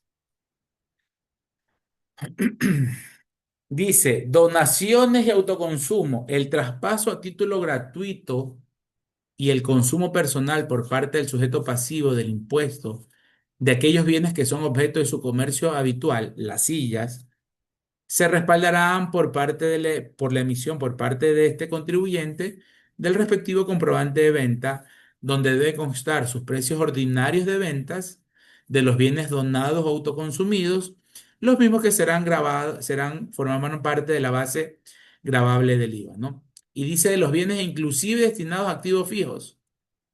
Otro ejemplo, la empresa ahora vámonos con el doctor Ángel Tomalá. Importa laptops y vende laptops en el mercado nacional. ¿De acuerdo? Para su fuerza de ventas, para su parte administrativa, va a necesitar computadoras. Otra vez, sonaría raro que el doctor Tomalá vaya a Computron, a Compumás, lo que sea, compre a un tercero que está pagándole una ganancia por allá y va y utiliza eso como activo fijo, ¿no? Dice, no, tranquilo, yo tengo en inventario, voy a coger 8 computadoras, pasan de inventario a activo fijo, hago el registro contable, pero en ese mes o en el mes que ocurrió esa transacción, el Estado ecuatoriano le toca la ventana y le dice, ok, Ángel, perfecto, 8 computadoras las estás autoconsumiendo o las estás destinando para tu uso personal, entendamos, queridos alumnos, como el negocio, ¿no? No como personas naturales, como el negocio, la empresa. Entonces, págame el IVA porque vamos a hacer la figura como que si tú la vendiste. Y el reglamento pues dice que a precios ordinarios de venta, ¿no? A precios ordinarios de venta. Esa va a ser la base imponible para el IVA. Y se lo va a tratar como una venta normal en el formulario 104. En el formulario 101 o 102, que es el impuesto a la renta, no le vamos a dar el tratamiento de ingreso porque en definitiva no es un ingreso, no es una venta. ¿De acuerdo? Entonces, ese es un caso especial. Regreso a la ley de régimen. Y por cierto, nunca les pregunté si estaban viendo el reglamento hace un rato. ¿Sí estaban viendo el reglamento? Sí, mister. Gracias, querida Antonella, muy amable. Entonces regreso a la ley. ¿Sí? Ahora, la ley de régimen para el IVA dice que sí son transferencias especiales, pero que no son objeto del IVA, siete, aporte en especies a sociedades. La señorita Antonella y yo vamos el día de mañana a registrar y a crear una nueva compañía. ¿Sí? Ayora Ruiz y Asociados. Impactante el nombre, la razón social. Vamos a la superintendencia de compañías, la creamos y todo lo demás. Se supone que los accionistas, ¿qué aporte dan para la compañía? En efectivo, ¿no? ¿Sí? En dinero. Pero ¿qué pasa si la señorita Antonella dice, Javier, no tengo en este rato efectivo, pero yo de mi otra compañía tú sabes que yo vendo escritorios, computadoras, etcétera, etcétera. mi aporte va a ser en especies, ¿sí? Yo voy a aportar $15,000, pero en mobiliario y equipos de computación. Eso es un aporte en especies a sociedades. ¿Hay transferencia de dominio? Sí. Eran escritorios, computadoras de la compañía Ayora SA y ahora van a ser, que estaban en el inventario inclusive de esa compañía, y ahora van a ser activos fijos de la compañía Ayora Ruiz y Asociados. Entonces, ¿hay transferencia de dominio? Sí, pero son estas 7 especiales que no se causa el IVA. La empresa de la señorita Ayora va a tener que emitirme una factura, precios normales de venta, etcétera, etcétera, ¿no? Pero no se causa el IVA. Cuando recibimos herencias, ¿hay transferencia de dominio? Sí. Papá y mamá. Por lo general, los varones tenemos menor tiempo de vida, ¿no? Fallecemos más rápido que las mujeres. Fallece papá, queda la mamá. La mamá por sociedad conyugal adquiere automáticamente el 50% de lo que esa sociedad conyugal produjo. El otro 50% que le correspondía al señor que ya lamentablemente falleció, ahora le pertenece a los hijos. Los hijos son los herederos. Eran bienes de la familia Zurita Suárez y ahora van a ser bienes del hijo fulano de tal, Zurita Suárez, de la hija fulana de tal, Zurita Suárez. ¿Hay transferencia de dominio? Sí, pero no hay IVA de por medio. Lo mismo cuando papá y mamá se divorcian, cuando se liquida una sociedad, inclusive la sociedad conyugal, cuando rompen palitos los accionistas y ya no quiere saber nada, nadie de nadie, nada de nadie, trabalenguas. Los accionistas dicen, bueno, hasta aquí llegamos, cada uno recupera lo que invirtió y listo. Otra vez se pueden llevar en muebles, en computadoras, en carros. Eran carros, computadoras que le pertenecían a la compañía XYZ. Como se disuelve la sociedad, ahora van a pertenecer a los socios. Hubo transferencia de dominio. El dueño era antes una, ahora el dueño va a ser el otro, pero la ley no genera IVA en esa transferencia de dominio. Lo mismo cuando papá y mamá dejan de formar parte de la sociedad conyugal, ¿no? Entre paréntesis, el matrimonio no es más que la firma de un contrato, queridos alumnos. El matrimonio civil, en estricto sentido, es la conformación de una compañía, solo que es una compañía conyugal, es una sociedad conyugal. El futuro esposo de la señorita Antonella va a ser su socio y la futura esposa del doctor Ángel Tomalá va a ser su socia. Son compañías, se firma un contrato de sociedad conyugal. Cuando esa sociedad se disuelve como cualquier otra, hay traspaso de dominio, pero no nace el IVA. Cuando las compañías se venden, tanto activos y pasivos, el Código de Comercio dice que cuando hay esa venta total que puede darse, que es una de las formas en la que también una sociedad puede terminar, otros socios compran la totalidad de una compañía, el IVA en esa transacción, en esa transferencia no nace. Lo mismo cuando las compañías se fusionan, dos o tres forman una sola, sus activos cambian a un tercero nuevo, transferencia de dominio sí, pero no hay IVA. Cuando se excisionan, que es lo contrario, una se hace dos o tres, se divide, eso es una escisión de compañías, hay transferencia de dominio, pero no hay IVA. Y cuando las compañías se transforman, ejemplo, de sociedad anónima a una compañía mixta, por ejemplo. El Estado invierte en esa compañía y hay un nuevo accionista que es el Estado, entonces es una compañía de capital mixto, ¿no? Cuando existen donaciones al sector público y donaciones a entidades sin fines de lucro, hay transferencia de dominio, pero no nace el IVA. Recuerden que aquí solo estamos hablando del tema del IVA.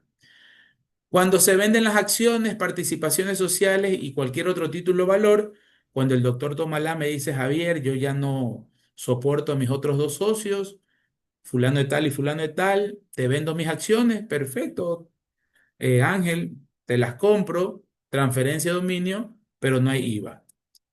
Y finalmente, las cuotas o aportes que pagan los condóminos para el mantenimiento de los condominios. En ese tipo de servicios se los podría llamar, no hay un IVA. ¿Ok? No hay un IVA. Pero son las únicas 7 transacciones que no son objeto del impuesto. Las demás van a ser objeto del IVA, solo que algunas van a ser 0 y otras van a ser 15. Solo estas 7 no son objeto del impuesto. Y lo que les había dicho, un poquito ya para ir terminando la sesión de hoy, artículo 55 dice transferencia e importaciones con tarifa cero. Y aquí es donde viene el mayor riesgo para las administraciones. Repito, rentas, claro, ya les había dicho un poco la estructura, ¿no? Rentas, el 95% de las auditorías están enfocadas en impuesto a la renta, el 3% restante en el IVA y el otro 2% en el ICE, por ejemplo. Pero sí hay controles, poquitos, pero hay. Entonces, ¿qué son tarifas cero? Productos alimenticios de origen agrícola, lo que encontramos en el agro, hortalizas, verduras, frutas, productos alimenticios. De origen avícola, lo que el producto alimenticio de un ave, de una gallinita, la gallina como tal, la carne como tal, ¿verdad? Los huevitos. De origen pecuario, por si acaso, esto no tiene nada que ver con peces. Pecuario es con ganado, ganado, ¿no? Recuerden, agropecuario, agrícola y de ganado. Pecuario es de ganado, no de pececitos. Suena como pececitos, pero no es. Pecuario es del ganado. Apícola, los apicultores son los que cultivan y cuidan las abejitas. Cunícola, todo lo que son los conejitos. Bioacuáticos, ahí entran todo lo que tenga que ver con el mar. Productos alimenticios forestales. ¿Qué producto alimenticio encontramos en el bosque? Las semillas, los frutos secos, ¿sí? Todo eso tarifa cero. Las carnes en estado natural. Por eso si ustedes este fin de semana van a un supermercado y compran un pollito entero, obviamente crudo, el supermercado en la factura, en el documento, le va a decir que está grabado con tarifa cero. Esa es otra de las leyendas urbanas. No, no, no, le dicen al hijo menor de la casa, no. Anda donde el señor carnicero de la esquina, que él no cobra IVA, pero si vas a comprar esa misma carne en el supermercado XYZ, te cobra el IVA porque te cobran hasta el aire que estás consumiendo. Falso. El producto es tarifa cero. Y estamos leyendo de que no nos dice si lo pagan en efectivo o con tarjeta de crédito, es cero si entregan factura o no. No nos dicen carnes en estado natural 0% solo si le compra en la carnicería del barrio, no. El producto, la esencia, la carne en estado natural, 0%. Embutidos, esto fue cambiado en el 2008. Aquí si ustedes tienen toda la razón del mundo para pensar, profesor, el embutido ya es un producto procesado. Le entiendo hasta la carne, ¿no? Ese rico filete de cerdo, ¿no? Qué rico, ¿no? Ese costillar de cerdo, qué rico, ¿no? Hasta ahí le entiendo, profesor, porque hace un par de horas ese chanchito estaba en pie, una hora lo sacrificaron y la siguiente hora lo faenaron, ¿no? Y ahí está la carne. Es carne cruda, para ponerlo en términos coloquiales. Pero el embutido es un producto procesado. Y por eso digo, aquí tienen toda la razón de que ustedes vengan a decir, profesora, y sí, ya nos confundimos. Lean esto de aquí, embutidos. Lean esto, quesos, yogures. Lean esto, el pan, el azúcar, la manteca, los enlatados nacionales de atún, los aceites comestibles. Todo eso, tarifa 0%, excepto el de oliva, ¿no? El de oliva sí graba 15%. Hasta aquí, más o menos, nos damos a la idea de que sí, son productos básicos y que no han sufrido un proceso de producción. Pero ya los que empezamos a leer a continuación, se nos rompe el molde, como decía al inicio. Profesor, eso debería tener 15% de IVA, pues. Enlatado Nacional de Atún, ¿ustedes se imaginan eso? Es decir, esa compañía o tiene barco propio y pescó el atún, o fue al muelle y compró, o al mercado y compró el atún, la materia prima. Tiene la máquina para pelar, deshuesar, cocer, e enlatar. Profesor, eso ya dejó de ser un producto básico, ya es un producto industrializado hace rato. Totalmente de acuerdo. El punto que quiero hacerles llegar a la reflexión, mis queridos alumnos, es la respuesta más sencilla de todas. ¿Por qué el enlatado nacional de atún es 0%? ¿Por qué el queso es tarifa 0%? Y no nos dice queso light, queso mozzarella, queso crema, nos dice los quesos. Yogures, tampoco nos está diciendo yogur dietético y yogur no dietético. Entra todo. Básicamente porque lo dice la ley. ¿Por qué es tarifa cero? Porque lo dice la ley. En estricto sentido, eso es una respuesta válida, pero veamos el trasfondo técnico del por qué estos productos están grabados con tarifa 0%. Y voy a seguir. Semillas certificadas, alimentos balanceados, la harina de pescado y cualquier otro alimento preparado que se utiliza como comida de animales que se críen para alimentar humanos. Tarifa cero, vayan pensando, ¿por qué todos estos productos tienen tarifa cero? Tractor de llanta de hasta 300 caballos de fuerza. Producto más industrializado que ese no puede existir. Pero la ley dice tarifa cero. Las cortadoras de pastos, las bombas de fumigación portables, medicamentos, tarifa cero. Y nos dice todos los medicamentos, ¿no? No estos de aquí que son para curar enfermedades catastróficas y los de enfermedades no catastróficas sí graben IVA, no. Dice medicamentos. Glucómetros, lancetas, tiras de reacción para medir glucosa. Esto fue uno de los últimos cambios con tarifa cero en el 2021. Creo que fue con el señor, el expresidente Moreno. El papel bond, el papel periódico, los libros. Aquí están. Los bienes que se exporten.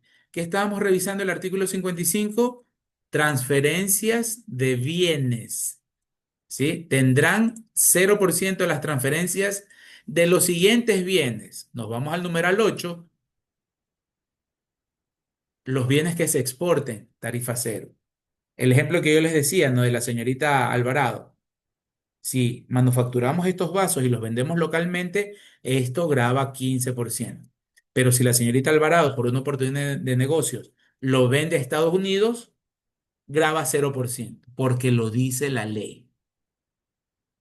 Pero más allá de eso, mis queridos alumnos, ¿por qué productos como los quesos, las leches maternizadas, los aceites comestibles, el enlatado nacional de atún es tarifa cero? Y miren que en el primer párrafo dice que todos estos productos que no hayan sido objeto de elaboración, procesamiento o tratamiento que modifique su naturaleza. Sin embargo, dice, la sola refrigeración, enfriamiento, congelamiento para conservarlos, el pilado, que es quitarle la cáscara a la semilla, perdón, bueno, sí, el arroz. El desmote es quitarle, por ejemplo, el algodón se desmota. Esa fibra que tiene por arriba, eso es desmotar. Triturar, extraer por medios mecánicos.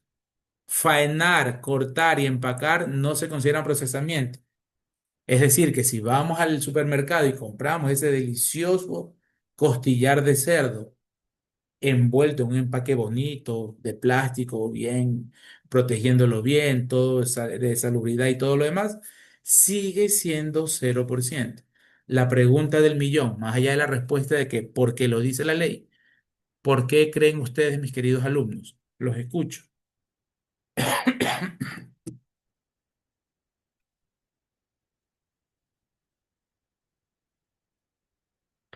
¿Por qué creen?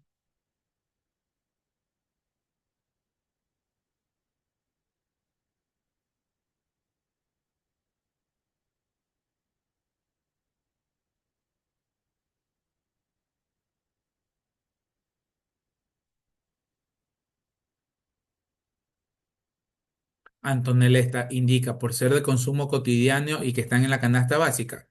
Bastante aproximada su respuesta, querida Antonella, muy válida. Hay algunos productos o servicios de la canasta básica que sí graban 15, pero realmente el por qué están con tarifa cero, porque son productos necesarios para una mínima subsistencia dentro del país. ¿Quiénes hacen las leyes? No las hace el SRI, ¿no? ¿Quién hace la ley de régimen tributario interno? ¿Quién la ha venido haciendo? La Asamblea Nacional, ¿no? Los asambleístas, dentro de sus facultades, está la de promulgar leyes que beneficien al país en todos los ámbitos. En la parte tributaria, el que tengamos este listado de tarifa cero cuando deben ser productos que tengan tarifa 15 es un beneficio fiscal, mis queridos alumnos. Al igual que exoneraciones en impuesto a la renta, ingresos exentos o de gastos deducibles, la tarifa 0% en el IVA es un beneficio fiscal para nosotros como usuarios, como compradores, como contribuyentes. Para el Estado ecuatoriano es un sacrificio fiscal. El Estado deja de cobrar IVA en estos productos porque los considera que son necesarios para las subsistencias de las personas. Sin embargo, por ejemplo, aquí miren, la energía eléctrica, como bien, miren, recuerden que estamos en el 55, como bien, por si acaso, técnicamente la energía eléctrica es un producto, ¿ah? Es un bien. Melanie dice, entonces, de la misma forma, otros de los bienes que graban tarifa cero, como los tractores y equipos de fumigación, están grabados con esa tarifa porque son necesarios para poder producir gran parte de estos productos de la mínima subsistencia. Correcto, mi querida Melanie. Excelente aporte, excelente. Esos tractores, esas bombas de fumigación, esas cortadoras de pasto, el asambleísta en su momento, ¿qué analizó? Esos son productos mínimos o activos fijos necesarios y los más básicos que necesita nuestro agricultor. Entonces, para no encarecerle el producto del agricultor, que ese precio mayor lo va a pagar el consumidor, démosles el beneficio a ellos de grabarles con tarifa cero ese tractor, pero dice la norma hasta 300 caballos de fuerza. Porque en su momento los asambleístas pensaron que ese es el tractor que al menos la mayor parte de los agricultores puede comprarse. ¿Sí? Ahora, si usted ya tiene para comprarse un tractor de 1000 caballos de fuerza, entonces usted tiene una condición económica un poquito especial, mejor, páguele el impuesto al Estado.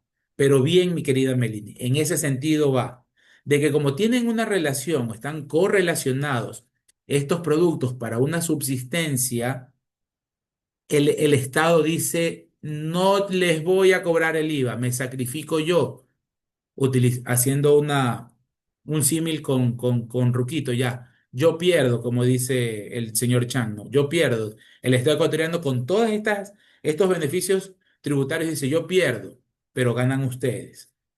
En este caso del IVA, ¿qué ganamos? Que los productos de la canasta básica, como dijo Antonella, en su mayor parte, sean menos caros, porque no hablemos de producto barato, porque como que no hay mucho barato, sean menos caros, porque imagínense que el pan a los 15 centavos nos cobren un impuesto de valor agregado, a la funda de azúcar, a la funda de sal, al aceite, si ya de por sí un aceite ronda o tranquilamente supera los $2. ¿Sí? Sería un poquito más caro, porque al final, queridos alumnos, el IVA no es sino otro costo financiero que se le va a agregar al producto o al servicio.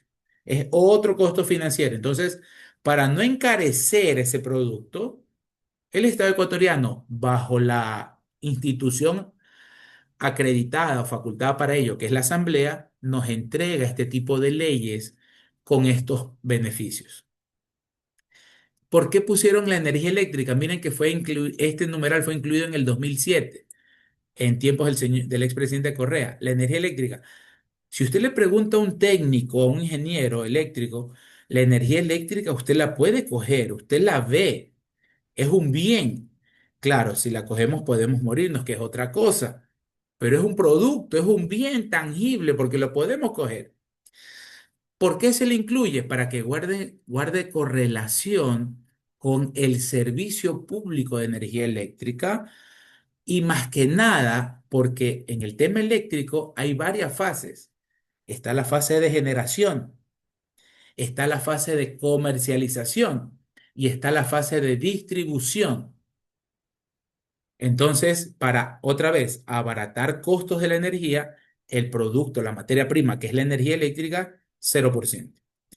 Ahora, sí hay cosas también medias raras. No miren en el 2008, tiempos del expresidente Correa, aviones, avionetas, helicópteros para transporte comercial de pasajeros, 0%. En lo personal, a mí no me suena mucho ese beneficio. O mejor dicho, se direccionó a mi criterio personal un beneficio para un grupo de personas que sí pueden pagar un IVA. ¿Sí? Podrán decir, profesor, pero es que mire, la carga que viene, el avión, al no ser tan caro, pues obviamente su precio del transporte también no va a ser tan caro. El medio de transporte más caro es el aéreo, pues no. De ahí los más baratos por volumen es el barco y en su momento el tren, ¿no? Y la carretera, sin lugar a dudas.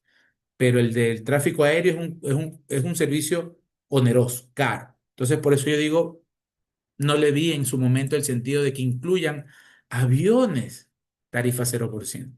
En su momento, el expresidente Correa dijo que era para incentivar a las compañías de aviación a que modernicen su flota de aviones, de helicópteros, brinden un mejor servicio, sean más eficientes, etcétera, etcétera.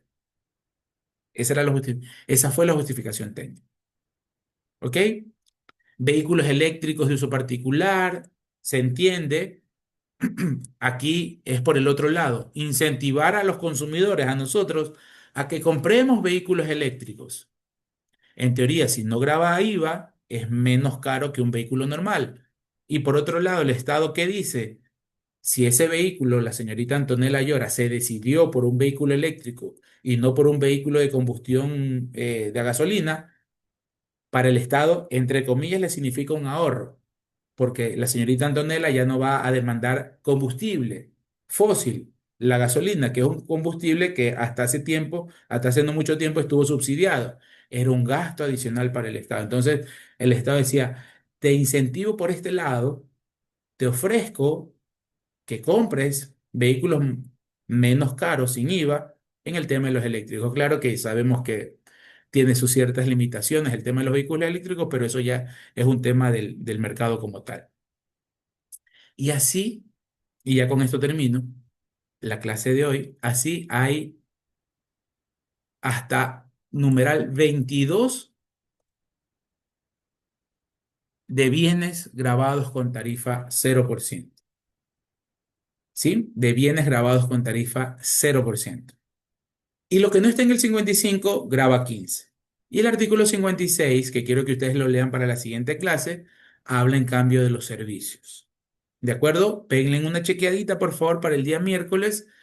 Ya el día miércoles hacemos las liquidaciones del IVA una vez que tengamos más o menos mapeado qué es 0 y qué es 15. ¿De acuerdo, mis queridos alumnos? Yo les agradezco muchísimo su atención y su participación. De verdad, muchísimas gracias y Dios mediante nos estamos viendo el miércoles, ¿ok?